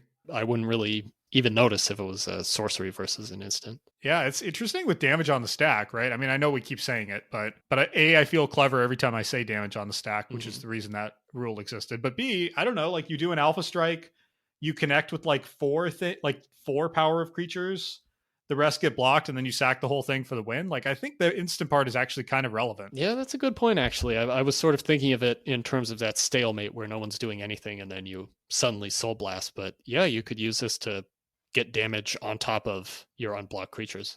Right. Like, let's say, I don't know, let's say to make it easy, you've got 6 bears and your opponent has 5. You swing in with your 6 bears, they block 5. One goes unblocked. That's essentially 2 more damage. Then you dome them for 12. Like that's a pretty big game. Yeah. I'm very surprised. This got 1 reprint in 10th edition. I'm kind of surprised it hasn't gotten printed more. This seems like something that would appear in a commander deck or just somewhere or Yeah. other. The 10th edition reprints seem pretty random, but this would be a fun one to see again. Yeah, I think in 10E they were like, we're going to print some Kamigawa cards in core sets, like before they realized how unpopular Kamigawa was. Like, didn't Council of the Soratami get printed like once or twice in core sets? It did. Yeah, that's a very strange one. So flavor specific. Soulblast could be in anything, even with this art. Yeah, that's true. All right, playable 1X, I think is right. Yeah, that seems right. I definitely don't think you want more than one of these. That seems like it dilutes it. All right, next up we've got Stone Rain, an all-time classic dating all the way back to Alpha. Stone Rain is 2 and a red for a sorcery. Destroy target land. That's it. That's the whole card. We've been talking a lot about land destruction this episode, both because there's a surprising amount of it to modernize, and because I love land destruction. And I want to make a land destruction archetype work. I'm not sure if it's quite there. Like Stone Rain itself, Tap said on Reddit, like, that this card is polarizing because you get color screwed a lot and you also flood out a lot. And that definitely resonated for me, having played some test games. And I suspect this card is actually pretty medium, but I've got a soft spot for it, both because it's iconic and because land destruction this is kind of the last hurrah of land destruction in Magic, and I'd like to honor that. Yeah, a little bit. I think I want to include this just to see if, like, to test whether that kind of land destruction is too oppressive, especially Stone Rain compared to some of the other land getting rid of cards that we've seen so far that actually put some condition on it, either a 10 mana Myojin that you have to save up for, or an Ore Gorger that can only target non-basic lands when you trigger a Spirit Craft. Stone Rain is just destroy any land for 3 mana with like no setup required. So I'd like to see it in. I feel like we can push a bit of a land destruction archetype and just see kind of where that gets us, and if it's too much. I almost wish, as much as I love that this is an iconic card going back to Alpha, and I want to talk about art in a second on that note, but as much as I love that, I kind of wish they'd gone with a functional reprint with Arcane, to be honest with you. It just feels like it wouldn't have really boosted the power that much, but it would have made the card a lot more interesting and given it more space to play in the set. And it would have fit the Kami flavor well, too. Yeah, I do wonder why they didn't want to do that, if it was just they wanted to get one last reprint of Stone Rain in, or maybe they just didn't want that many Stone Rain effects floating around, and extended, or even, I don't know if Stone Rain was in the core. I feel like this was still the era when they put Stone Rain in every core set, even though players hated it. Well, new players. Actually, now that I'm looking at the flavor text, it says right away, the Kami struck with gouts of fire, showers of rock, and the combined rage of the spirit world. They just forgot to make it arcane. Yeah, it totally feels like there should be an arcane version of this. Yeah, the Kami dropped the ball on that. Speaking of the history of this card, so Stone Rain has managed to get 13 unique arts over the years. And I just want to say, I think this is one of the best ones it's gotten. And part of that is because many of them are really bad. Like Alpha, the original one, in my view, is bad. 7th edition is bad. Masks Block is bad. The Portal 3 Kingdoms one, Mirage. Like there's a lot of, arguably the Kaya Foglio one, and Ice Age. There's a lot of bad arts, but I think this one is maybe in the top 2 for me, 2 or 3, along with the 5th edition one and the really cool Strixhaven Mystical Archive one that's very kind of abstract and storybook. Yeah, that one is beautiful, that Strixhaven one. Yeah, which one? The English one or the Japanese one? In this case, I think I like the English one more. The Japanese one, I don't really see the land destruction going on. Yeah, it sort of looks like some kind of demon with some rain behind him, and a boar. There's a lot going on for sure. There is a lot. None of it really looks like a land just being destroyed. Oh yeah, it took me a second to see the boar. He's subtle. He's a hidden boar. Hidden boar. Do you agree that this one is one of the best normal Stone Rain arts, though? Yeah. Should we talk about the worst? What's the worst one? It's a competitive category, isn't it? It is. So I listed a bunch that I think are really bad. What for you is the worst of the worst? And we'll link a Scryfall search for all of these in the show notes, by the way, so you can follow along. The Alpha one really does hurt to look at. It's just ugly. It's just unpleasant. It is so every part of it is unpleasant. This guy's proportions, the face he's making, the pose that he's in, the fact that it's Stone Rain, but it's creatures that are suffering. Yeah, there is a powerful sense of suffering in this art, so it does convey that, at least. Yeah, I kind of like the Kaya Foglio one from yeah, it's divisive. Ice Age. Yeah, I'm kind of feeling To that get one. a neutral opinion on this, I showed all of these to my wife the other night and asked her to judge. And frankly, she wasn't that interested in judging, but she did say, that one's just silly, which it's hard to argue with. It is hard. I can't dispute that. So what do you think of this 5th edition one? You know, this whiteboarded one that's just like a castle getting completely engulfed in really kind of saturated Crayola red meteorites. Like, what do you think? I like that one a lot. It's fine. I'm not really feeling it too much.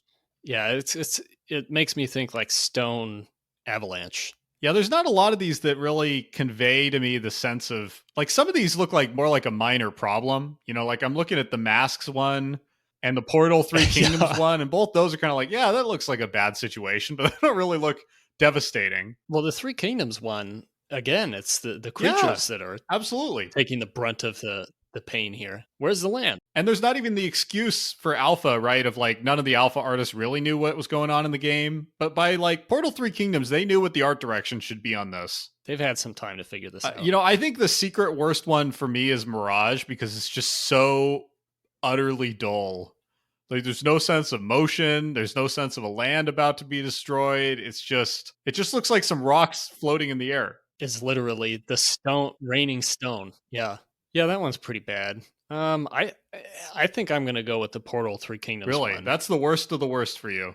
Yeah, it looks like a really generic panel from a really generic comic book. Yeah, of some secondary characters. These characters are here to show how the bad guys are meanies killing these guys. Yeah, they don't have any names. They're just going through this pass, and then the stones are coming down. Like, the only connection here between the card and the art is the word stone. Even the flavor text has a sort of pervading blandness to it. Soldiers often blocked off the steep mountain passes to ambush enemy troops in western and central China. Like, that just sounds like it's from a history book. It does. I think that the western and central that really takes the energy out of it. It does. So geographical. Like, in these specific regions of China. For anyone who's wondering why China's in there was a set, actually a couple of Portal sets that were specifically marketed for the Chinese market and that take place just in real world China. Yeah, including Western and Central. Yeah, including the iconic areas of Western and Central China where sometimes steep mountain passes got blocked by soldiers. So what do we think of this Stone Rain? Oh, right. We need to talk about ratings, don't we? I mean, at some point. Weirdly, I have this as a meh, even though I like Stone Rain. I'm kind of with Tap here. I feel like this is going to be quite polarizing, and a lot of times it's not going to do as much as you'd hope. So I have it at a sort of strange rating of meh, but a 3x meh, because I feel like you need a density to this effect for it to really work. It's an interesting idea. I had it at playable because I think it on power level is playable, but I get where you and Tap are going with the oppressiveness and the divisiveness of this card. See, I don't see it as oppressive. I see it as more like insufficiently oppressive to rise above meh. Really? Yeah, because it's like, I don't know, how many of these games do you just end up with like 8 lands? Like, I feel like in a lot of cases losing a land just isn't going to matter. Well, I'm more thinking of, a game where Stone Rain comes out on turn 3 and opponent is mana screwed. They are looking for that one mountain or that one forest that they need. They get it, you Stone Rain it, and they have 4 cards in their hand that they just can't play now. I hear all that. I'm struggling to picture scenarios where you'd rather have like Stone Rain than, I don't know, like Blind with Anger, or let alone Glacial Ray or something. I just feel like this is going to often disappoint. All right, you might be right on the meh then. What about quantity? 3 copies?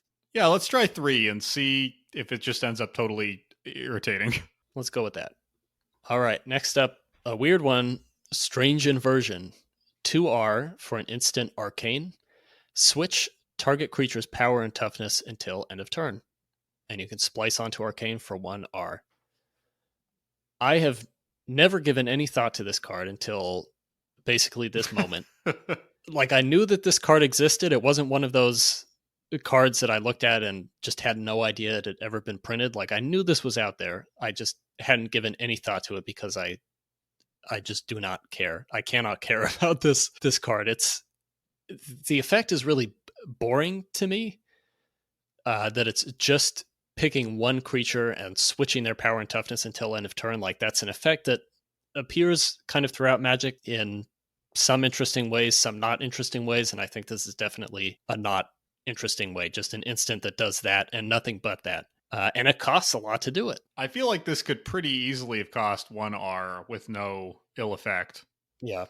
Yeah, I decided to go try to figure out how many creatures in some way get meaningfully affected by this, by which I mean their power and toughness are not, identical. So from what I could tell, there are very roughly 70 creatures whose power is greater than their toughness. And I say very roughly here because flip cards screw up Scryfall searches for this. So there's 70 creatures with more power than toughness and about 73 with more toughness than power. So that means like very roughly 43% or call it 40% of the creatures in the block are affected by this. But I think that's not that high a percentage, frankly. But even that, I think this kind of oversells the relevance of that, because for every like Kami of Ancient Stone, the 1/7 in white, or like Scuttling Death, the 4/2 in black, there's a ton of those that are just like Venerable Kumo, a 2/3, Order the Sacred Bell, a 4/3, and in those cases, this doesn't even matter. And as you're saying, it's also kind of boring. I give this a meh just because I was like, it's moderately unique, but it's really hard to love this card for me. Yeah, it's a little bit like Sideswipe for me, where you can easily conjure up the situation in your mind where this card could matter and kind of help you out and maybe be a little bit interesting. But the chances of that situation coming up, I feel like it's too much of an edge case. Like here, with Sideswipe, you're waiting for the arcane spell that actually targets something and that you want to Sideswipe. With this, you're waiting not just for the creature that has power toughness you can switch in any meaningful way. You're also having to wait for the situation where you actually want to do the switching, either to trade with something or to do some blocking shenanigans or get in for 7 damage with your Kami of Ancient Stone. And until you get that situation, Strange Inversion is just sitting there in your hand. So what do you have that at? I'm guessing you're at Instacut based on the tenor of your remarks. Yeah, this is an Instacut. Yeah, I had it a meh 1x, but honestly, I'm fine going to Instacut. I don't really feel a need, as you're saying, to ever think about this card again. Not a card that I'm going to miss. There is a card in Betrayers, a legendary Kami called Manichi the Fevered Dream.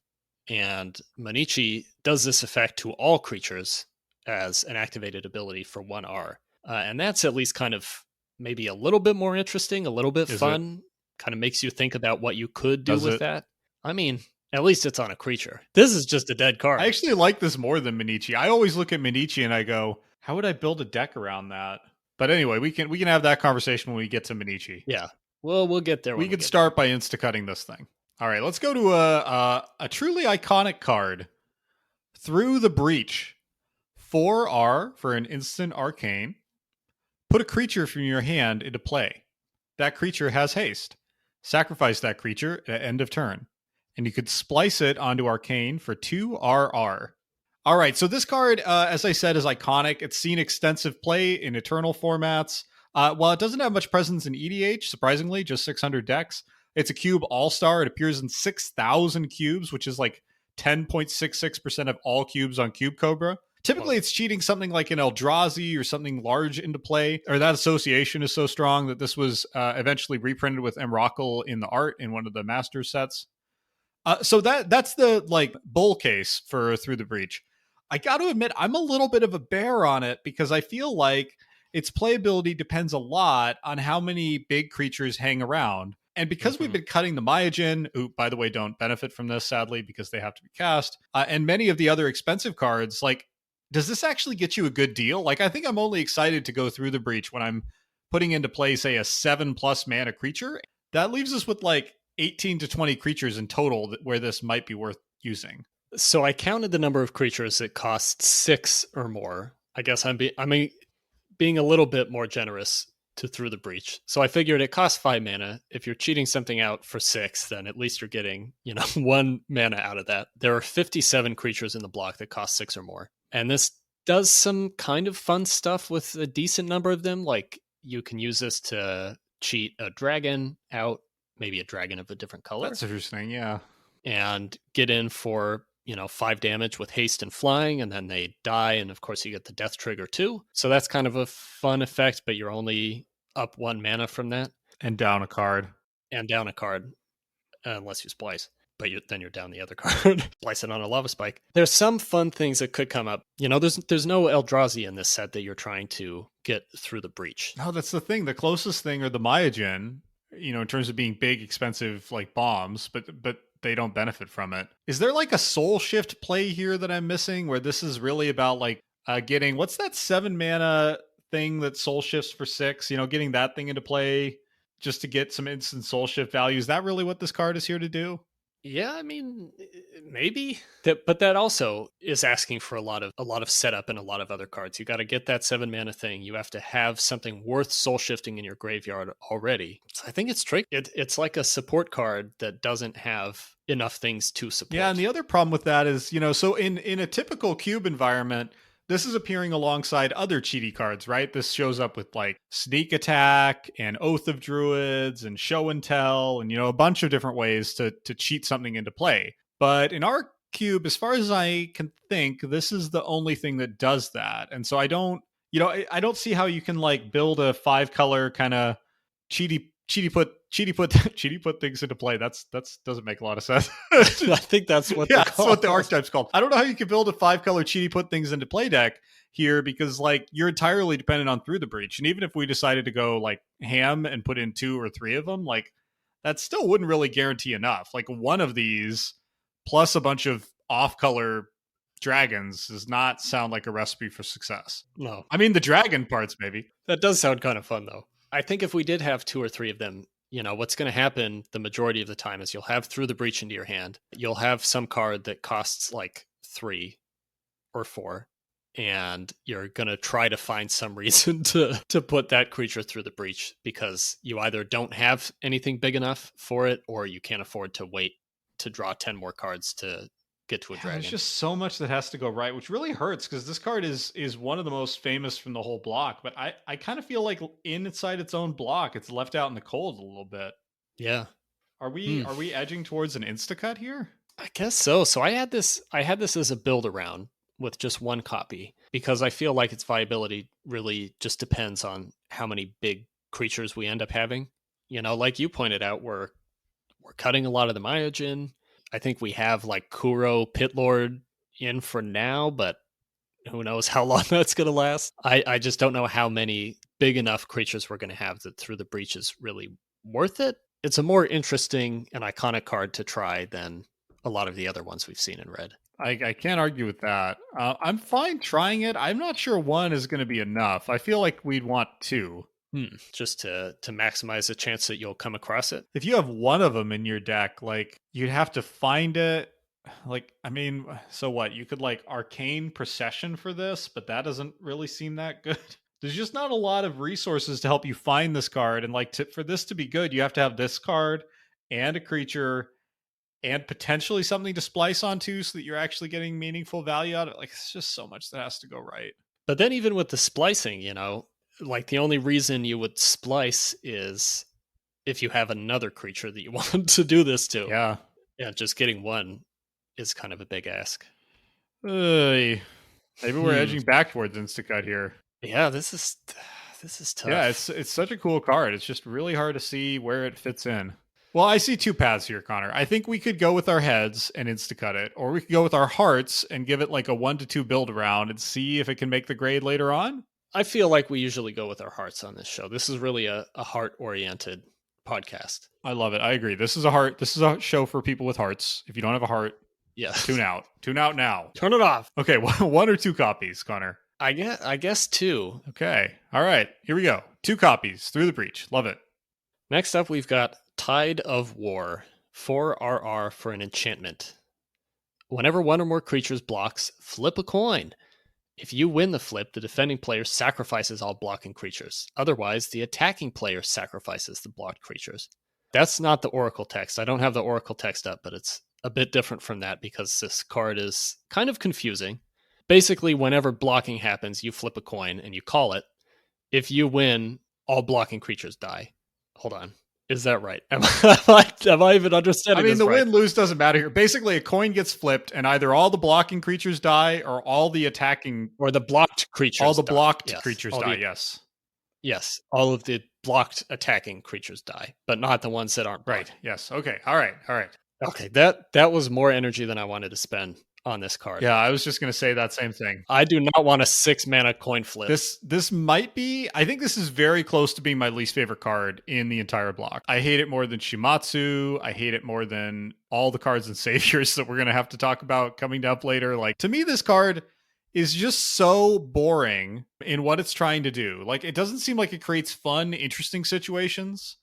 I don't know why you would spend 6 mana to randomly screw yourself or screw your opponent. Like, it doesn't even, to me, have the kind of Warp Worlds fun trolley effect. It's just not that interesting. It just doesn't do interesting things to the game. Like, does this drive interesting decisions during the game? Does this lead you or your opponent to play differently? I don't think so. Yeah, I feel like the only people who could really love this card are like the avatars of Red, who just embrace chaos and just want to have a card because it'll be random. Yeah, but those people don't speak for Red, Connor. Those people try to pretend that all of us Red mages are chaotic, silly folk, but we're not. We have brains. We can recognize the Tide of War as a bad card. Although apparently the 1,219 people who put this in their EDH rec decks don't feel that way.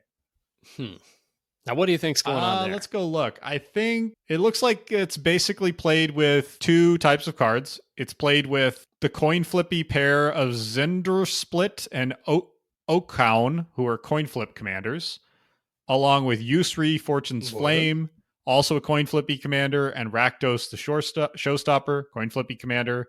And then I think it's also played with Nora and the Wary occasionally for memes. So I think it's basically meme troll decks. It is a meme card. You know, actually, if you were in a commander game with 4 players, you know, Tide of War triggers whether or not you are involved in the attack. Yeah, so it's totally a troll card. Yeah, if you're player A and player B attacks player C, Tide of War still triggers. You're either wiping all of player B's creatures or all of player C's creatures. So okay, you're actually onto something there. Maybe I'm wrong for Commander. This actually seems kind of insidious and almost good. And that's kind of fun to think about. Yeah, I mean, I think the actual effect wouldn't be very fun because, like, Commander's already a format where people don't attack enough, and I think this would dissuade attacking further. Yeah. But yeah, it's at least interesting to think about. But in our cube, not so much. I think the only interesting thing about this card, for our purposes, is that its rating on Gatherer is exactly 2.500. What? Which, as someone pointed out, feels just perfect out of 5, which is just perfect for a coin flip card. That's amazing. Wow. Stick that one in your back pocket for Gatherer Trivia Night. Yeah, that's some good stuff. All right, but this is an Instacut, right? Yeah, do not stick this card in your back pocket or the cube or anywhere else. Let's talk about Uncontrollable Anger. 2 RR for an enchantment, aura, enchant creature, flash. Enchanted creature gets +2/+2 and attacks each turn if able. So this card I think probably plays better than it looks. It's not quite Indomitable Will, which I think the more I've thought about Indomitable Will, that's, as a reminder, the white version of this that gives +1/+2.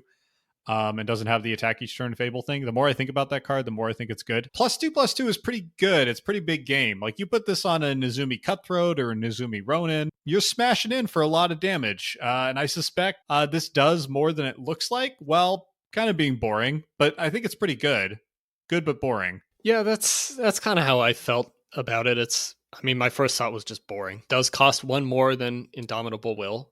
You get 1 more power, but you get that drawback of having to attack each turn. So maybe you get 1, cheese block in, and then you're swinging in every turn after that. I do love the art, though. It's got this jumping Aki holding a giant club over its shoulder, sort of engulfed in this red aura. So very literal take on auras, even though that wasn't printed on the card. I do like his club. It's literally bigger than he is. Yeah, it's massive, and it looks like it's made entirely out of stone. Mm-hmm. So, good on him for being able to lift that. He's also drooling. He's like slavering or slobbering with rage. Yeah, he's mad. The flavor text on this bums me out, though. It says, to an Aki warrior, gravity is the direction of the nearest unsmashed face. What's wrong with that? That's totally fine. What it is totally fine, and that's what bothers me. It's like the most stereotypical Magic the Gathering goblin flavor text imaginable. Like that could be on any goblin oriented card. And the Aki are supposed to be kind of, weird and unique. They sort of look like turtles. They make poems. They're supposed to be a little bit strange and different than just a typical goblin. And the whole point of this card is that he's enchanted. He's not normally this angry. He's been made angry. Yeah, and the flavor text is like implying that that anger is his default. Do you think Wizards just has like a shoebox full of goblin flavor text they pull out and they just it does with this one. Yeah, and that's why it bums me out. We've seen actually a pretty decent number of cards in our episodes so far that just have really boring, bland flavor text. And this is one of them. So what do you rate this? I have this as a 2x playable, which might be a little high, both on numbers and on rating. But I genuinely think this thing is going to play better than it looks and close out some games. Yeah, I think you're probably right. I have it at 1 copy at meh, but I think that's mostly just because I'm so unexcited by it. I know it reads unexciting, but I feel like in a weird way this card is kind of interesting because it's going to do things and lead to board states that no other card in the cube will. Expand on that. Let's see if I can. what I mean by that. Okay, what do I mean by that? Well, first, as I mentioned in previous episodes, I'm always a little extra willing to go to bat for auras because they're generally bad, and so I feel like auras need the help. Or we need to put extra effort in to ensure we're actually including any auras at all. 2, I think like the way this turns like a 2 or 3 drop, like say, I don't know, KBM, Kitsune Blademaster. The way this turns Kitsune Blademaster from like a threat into a game dominating horror machine, or turns something like Nizumi Cutthroat into like, okay, that goes from being an uncomfortable clock to like a worryingly fast clock. Like I think this kind of transforms ordinary little 2 and 3 drop creatures into a force to be reckoned with in a way that I think will lead to some interesting situations. Okay, I can kind of see that. Yeah, am I selling too hard? I'm not sure I buy what I'm selling completely there. Yeah, I mean, I think you're right. I'm struggling to like feel anything about this. Yeah, well, maybe once I smash your face in with it a few times, you'll find it more interesting. Yeah, and maybe I'll want more of it. Did you catch what I did there, Connor, with the smashed versus unsmashed face? Yeah, that's good. You want to compromise a 2x mez? Yeah, I think that is reasonable. All right. You come down to my meh, I'll go up to your 2x. Okay, next one's Unearthly Blizzard. There's a whole run of kind of meh cards in the middle. We're going to end on a high note, I promise. Yeah, just bear with us as we're going through some meh cards and sounding a little meh, maybe. All these cards that begin with Uncontrollable Anger, Unearthly Blizzard, and Unnatural Speed are pretty hard to get stoked about. Boy, it's a lesson there. Unearthly Blizzard, 2R, Sorcery Arcane. Up to 3 target creatures can't block this turn. So this basically feels like the red Tarashi's Cry. I feel like this is just crap, but I mean, it could legitimately end the game for 3 mana. And it is arcane. Yeah, I find all these things hard to love. Like anything like this that just doesn't have any lasting effect on the board is hard to get excited about. Particularly in this set where red is not really the like aggro, go fast, shut down the game early kind of color. It's, like I don't know if red can even take advantage of that. I'm trailing off here because I'm about to say, and to me it's like a meh, and I think we put 1 or 2 in as like a tolerable, mediocre 23rd card. In a weird way, Tarashi's Cry, which I think we cut, is probably better because I think white is better positioned to be aggressive than red is. Yeah, that's a good point. It does cost 1 more than Unearthly Blizzard. Yeah. Yeah, there's just another card I cannot get excited about. But I guess with this, it's a little bit easier to, imagine the board state where this just ends the game. You've got some reasonably large creatures out. Your opponent does too. You're just kind of looking at each other, seeing who's going to attack first. Mm-hmm. You play Unearthly Blizzard. Yeah. They can't block with 3 of them, and you end the game. Yeah, I can picture that. If I think about it in quadrant theory, I mean, it's basically a sleep effect, and it has the problem those things often do of it's basically only good in the scenario you outlined. So that's a strike against it. But I think like one of them is probably fine. I had this as a mad 2x, but honestly, that feels impossibly generous. Like, no deck wants 2 of these, that's for sure. Yeah. Yeah, I also had it as 2 at meh, but I think 1 is probably as nice as we can be. All right, should we give it a meh 1x and just try to get out of this unnaturally dull set of cards? Yeah, try to speed us out of it. All right, yeah, I slowed down there. All right, Unnatural Speed. R, Instant Arcane. Target creature gains haste until end of turn. I think this card is terrible and not worth a card. This format isn't fast enough for haste to be that important or exciting. The red creatures aren't big enough. The creatures in general aren't that big. I just don't think it's worth going down a card to cast this thing. And so I have it as an insta-cut. But I think you're slightly higher on it than me. Okay, so I know that this is not a good card by any stretch of the imagination, but I think it might have some kind of place in the cube. Mm-hmm. First, it's arcane, and it only costs a single mana, so it feels like it's just there to be spliced onto. Yeah, like Glacial Ray becomes 2R shock plus haste, for example. Yeah, for example. And it gives you the value of being able to splice instead of just playing the card that has the splice option. You know what I mean? Like there's value in splicing instead of playing that card. I do, but it also is begging the question of why this thing is not spliceable. Like if ever a card would be a safe splicing thing, I feel like splicing this at 1R or something would be totally fair. But I mean, I could also see some conversation in R&D where they're saying, wait, being able to give haste every single turn? Yeah. Oh, it's that's too much. Couldn't you picture that in this set? Yeah. So this probably will just be a dead card in your hand a lot of the time. But unlike something like Strange Inversion, which is another arcane spell that doesn't do a whole lot, like this is very easy to get rid of or to use just for splicing. Yeah, but getting rid of isn't that... I mean, you're down a card, right? That's what I keep coming back to. You are, but like, okay. Maybe not get rid of. It's easy to use this for maybe a smaller benefit than you were hoping to get out of it, but still something. Like you want to use this on Ryusei, but if you have to use it on Pain Kami, that's still giving you some kind of... Yeah, I don't know. Am I just crazy? I kind of think you're a little crazy because I wanted to double check that I'm right, that nowadays when this thing gets printed, it's a lot better. And it is. So in Morningtide, we have Crimson Wisps. Our target creature gains haste and becomes red until end of turn. Draw a card. Expedite in a number of sets. Red, target creature gains haste, draw a card. Fervent Strike and Dominaria. Our target creature gets +1/+0 and gains first strike and haste. Samut Sprint. Our target creature gets +2/+1 and gains haste. Scry 1. And then we have Unnatural Speed. Wow. Yeah, well, okay, Morningtide's not that recent.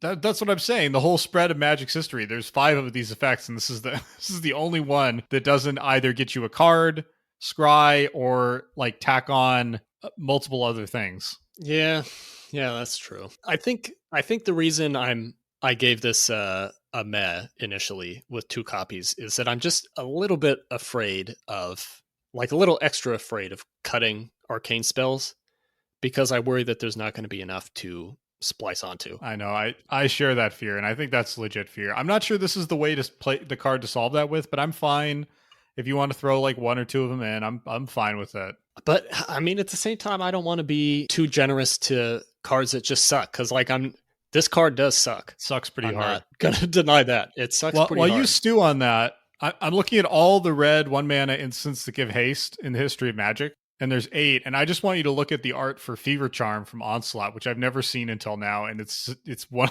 of the worst pieces of art I've ever seen. Oh wow! It's like a red paperweight's like suspended above a mountain. Like it's inexplicable. Look how shiny it is, though. Yeah, it's like a glass paperweight with lots of little what would you call those little glistening spots? Yeah. What do you call that?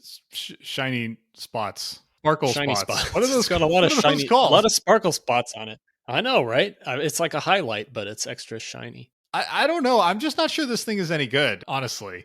The one thing that is good about it, and I'll just keep stalling here to give you time to process the thought of maybe cutting this thing. The one thing that is good is I think the art here is awesome. It's like this kind of dragon bull creature sort of skittering down a mountainside surrounded by like sparks of lightning, and then flying around him are these disembodied lion heads that are roaring, I guess to egg him on or something. I really like this art. Yeah, the art is a slam dunk for me, and it's a pity that it's on such a disappointing card. Yeah, if it just scryed or just anything, +1/+0, just something. Give us something here, Wizards. Yeah. Maybe I need to start getting this thing in foil. That's got to be pretty inexpensive to pick up Unnatural Speeds in foil. I think that'll be pretty affordable. Maybe that'll be a future listener incentive. Maybe we do just cut it. Cut it. Yeah, I do think you're right. We might need to like up the arcane density somewhere or other in future. I think there's a distinct possibility of that, but even if we do, I'm not sure that starts with Unnatural Speed. Maybe the better way to go about that is to look back at the arcane spells that we do feel kind of good about and maybe bump up their numbers. If I were erratating cards in the set, this would be near the top of my list, because if this like scryed or gave +1/+0 or had splice, if this had something going on, I think this would have been kind of a staple arcane enabler, honestly. Yeah. But it's not. Yeah. I think you're the only one that cares enough about this card to consider erratating. Yeah, I seem more invested than you, actually. All right. It's to cut. Yeah, let's just cut it. Boom, boom, gone. Coming up on letter Y here, and far more interesting card, Yamabushi's Flame. 2R for an instant. It deals 3 damage to target creature or player, and if a creature dealt damage this way would die this turn, exile it instead. So this is no lightning bolt, it's not R to deal 3 damage, but like 3 mana for 3 straight damage that also exiles, like that is more than enough in Kamigawa. Yeah, many Kamigawa draft guides have this tied with Glacial Ray as the best red card in the set, outside of maybe Kumano. And I think that seems right. This might even, I don't know if it's better than Glacial Ray, but this thing deals with a lot. It deals with about 78% of creatures in the block, which is more than respectable. The exile clause, as you're saying, isn't just trinket text that really matters. Like this card and Glacial Ray are basically the reasons to be in red and put up with all the mediocrity. Yeah, I don't have a huge amount to say about this other than that it is really solid, and it's a little bit like some of Black's best removal in this set, in that it just like it is a great piece of utility to always have available for red. That's an interesting comparison, because I think I would almost rate this above Ren Flesh and Ren Spirit. Obviously those can kill bigger things, but I think the fact that this can go face, the fact it has that exile clause, the fact it doesn't care about mortals versus spirits, like I think this might actually be among that S tier of 3 mana removal spells. This might even be better than Ren Flesh and Ren Spirit. Yeah, it's a bit of a Swiss Army knife. Yeah, plus it's got this cool, almost like I almost get like a Street Fighter vibe from the art here or something. Oh yeah. Yeah. He's super ripped, this Yamabushi. Yeah, he's like Ken or something. He's like all muscle. This art is extremely red. Like not in terms of color identity, just like literally the color of the art is pretty much just red. It's a great point. It might be the reddest art I can think of off the top of my head. Like there literally are no colors in this that are not red or black or white. Yeah. Everything is red. A lot of dedication to that. So just for a little bit of context, the Yamabushi, the shaman, is holding, it's pretty close up on his face and his ripped chest, and he's holding this flame in between his hands. And the flame is extremely red, so it's lighting the Yamabushi's face and his hands and every part of this art in this reddish glow. Well, not reddish, it's red. Just red. I think it works though. Yeah, a little spooky. Yeah, a little spooky. It's definitely intense. Where do you rate this? I rate this as an auto include, and I said 3 of them. It's a little hard to know the exact quantity, but 3 seemed like a good arbitrary starting point. Yeah, I said playable 2x at first, and then I was thinking about it later, and I realized like this is the kind of card that I think we want to push a little bit to give more of a reason to be in red. So I think 3 or maybe even 4. Yeah, I think 4 might be too much. 3 somehow seems more right. I'm not sure why. Right. Probably because it costs 3 mana and deals 3 damage. Be it. Yeah, it's got to be it. What about rating? Are you auto include? Are you playable? I said playable, but yeah, auto include's probably right here. Yeah, I know we usually use auto include for the really cool cards, and this isn't exactly cool, but it's just super hard for me to see this ever getting cut. Yeah, and it is, it does have a little bit of history as being considered one of the strongest cards in red, so we gotta honor that a little bit. That's true. Okay, auto include 3x. Yeah, I like it. Let's go to our last Yamabushi card, Yamabushi's Storm. 1R for sorcery. Yamabushi's Storm deals 1 damage to each creature. If a creature dealt damage this way would die this turn, exile it instead. This card I think is probably okay-ish. It kills about 100 creatures, which, that's not too shabby. That's a little under a third of the creatures in the block. It's hard to avoid comparing this to Pyroclasm, right? Which does cost this and deals 2 damage instead of 1.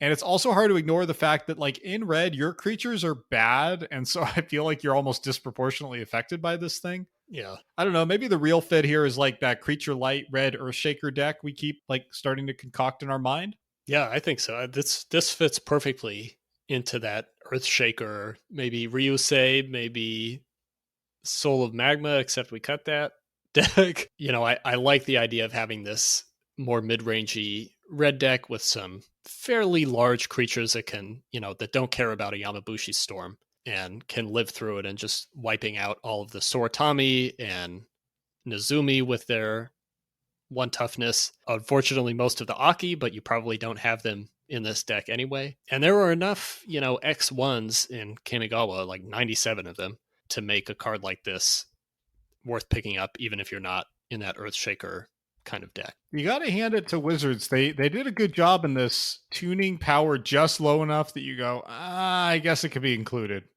Yeah. I was just curious. Yeah, so there's 97 X1s, as you said, and 20 of them are red. So basically exactly a fifth. So you're not, I thought you might be disproportionately affected in red, but you're not. You're you're in as much trouble as every other color, except you're maybe exactly green. proportionally affected. Yeah, and I think a disproportionate number of those X1s are spirits, and so that's where the exile really gets relevant. Yeah.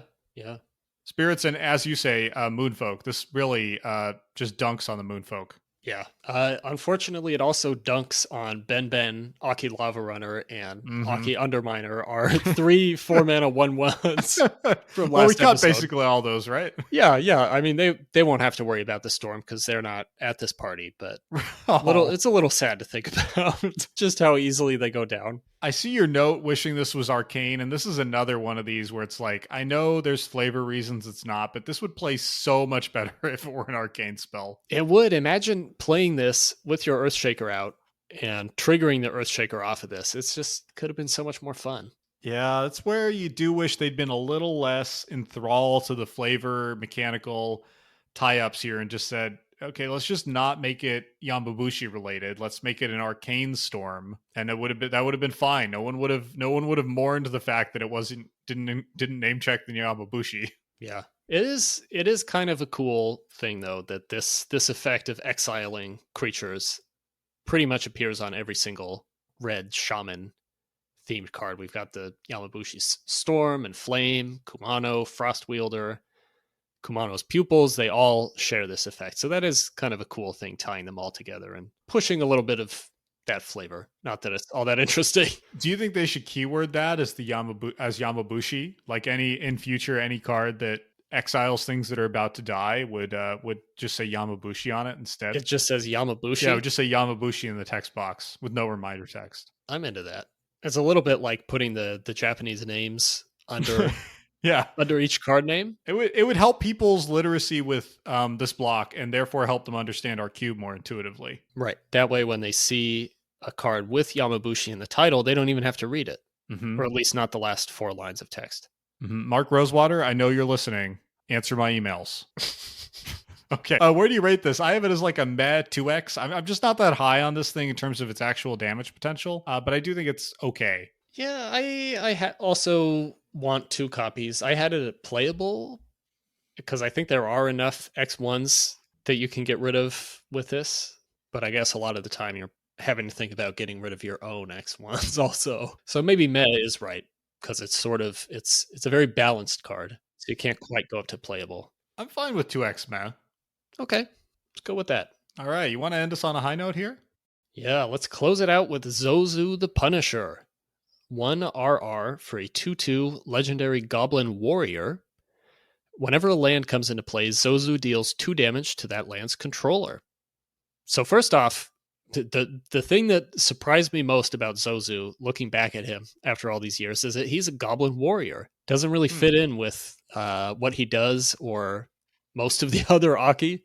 That's true. It seems like more of a shaman-y kind of effect, doesn't it? It really does. But no, he's a warrior, and he's got some kind of cool ice sword glaive things that he's wielding if you look kind of closely. Yeah, and he's kind of using him to like deflect lava, which he's also again is kind of hard to be honest, hard to connect to the effect here. He's deflecting the lava that shoots up out of land when it comes into play, which we're all familiar with. That normally just dissipates harmlessly into the atmosphere. Yeah, unless you're really unlucky and standing in the wrong spot, it just goes up into the atmosphere. But Zozu is aiming it. Okay. All right. Now, thank you. Now it makes sense to me. So I think that all checks out.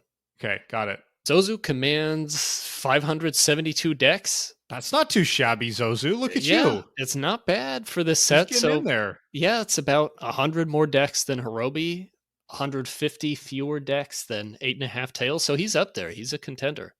I can see why. I could see playing a troll deck with this thing and having some fun. Maybe with Tide of War in there too.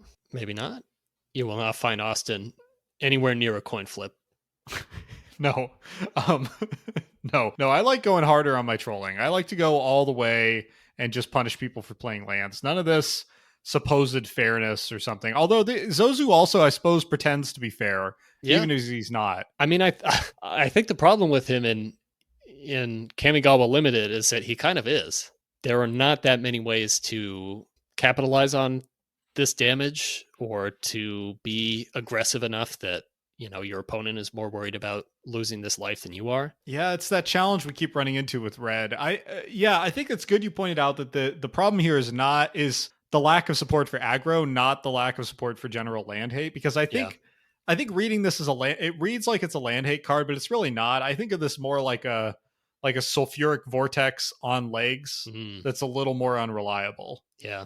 Yeah, that's a good way of putting it. And in that sense, it sounds pretty good to me. That's the kind of thing I like.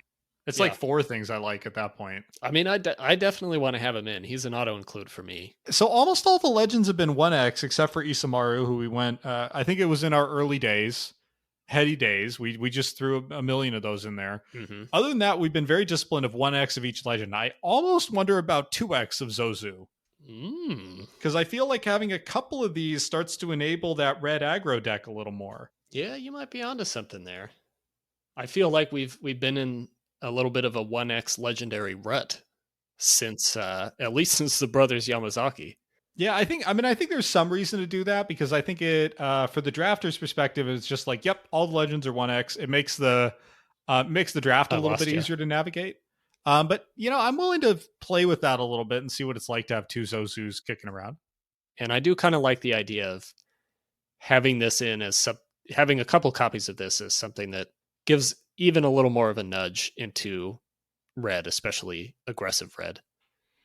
Boy, is that 3-drop slot going to look crowded, I suspect, after we update the cube. Yeah, I'm picturing the spread of all of our cards after we finish the draft. Like in the mana looking at graph. them arranged by looking at them arranged and stacked up by their mana cost. 60% 3-drops. Yeah, it's going to be a very, very steep mountain. Maybe that's a reason to stick with one of these then. I mean, is he the 3-drop that we want to only have one of, or do we want to, maybe think about reducing the number of other 3-drops later on? Yeah, I mean, objectively, Zozu is almost certainly better and maybe even more interesting, though I hate to say it, than the brothers Yamazaki, for example. Yeah. Or the Ronin Houndmaster or something. I don't know. I am attracted a little bit to this idea that, like, sticking with the neat one of each legendary rule makes the cube easier to draft and understand. That's a reasonable point. Just to have, like, brothers Yamazaki, you look at it, there's going to be another. Right, one it's right there on the card. Yeah, it tells you there's at least one more. Yeah, unless we really failed our job as cube builders, there should never be one brother Yamazaki. we got that right at least. Yeah, that's kind of an interesting balance that we need to be striking here. Between pushing the archetypes that we want to push and kind of getting the right power level for different colors and different kinds of decks, and weighing all of that against having a cube that's sort of understandable and intuitive and lines up with what people kind of think they're going to see when they look at a cube like this that's trying to show off Kamigawa.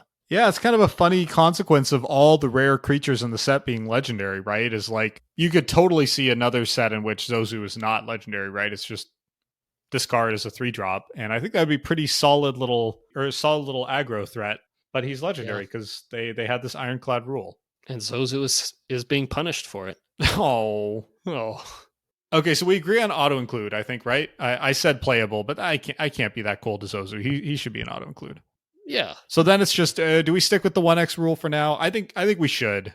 Yeah, I think you're probably right. Yeah, but for now, it should probably be a pretty rare situation where we're having more than one copy of a legendary. Before we move off Zozu and out of red, I just wanted to note, we forgot to say in our first episode, and somebody on Reddit pointed this out, that the inspiration for the Aki was the Kappa, which is great. So the Kappa are these sort of water demons in Japanese mythology. They're the ones with the bowl-shaped depression in their head, and the way that you deal with them is you force them to bow, or you trick them into bowing, and then the water will run out of their head and they'll be turned into stone. And so the Aki look kind of like Kappa, except they're fire Kappa instead of water Kappa, which is very cool. Yeah, that's fun. I'm picturing now an Aki with maybe lava that's instead fun. of water. I'm glad they didn't go quite that close. And if they tap, aka bow, they turn to stone. They can only tap once. They tap once, they deal 1 damage to you, and then they turn to stone. Well, that seems only fair. Yeah, I mean they're pretty powerful. Yeah, I like one of auto include. Let's go with that.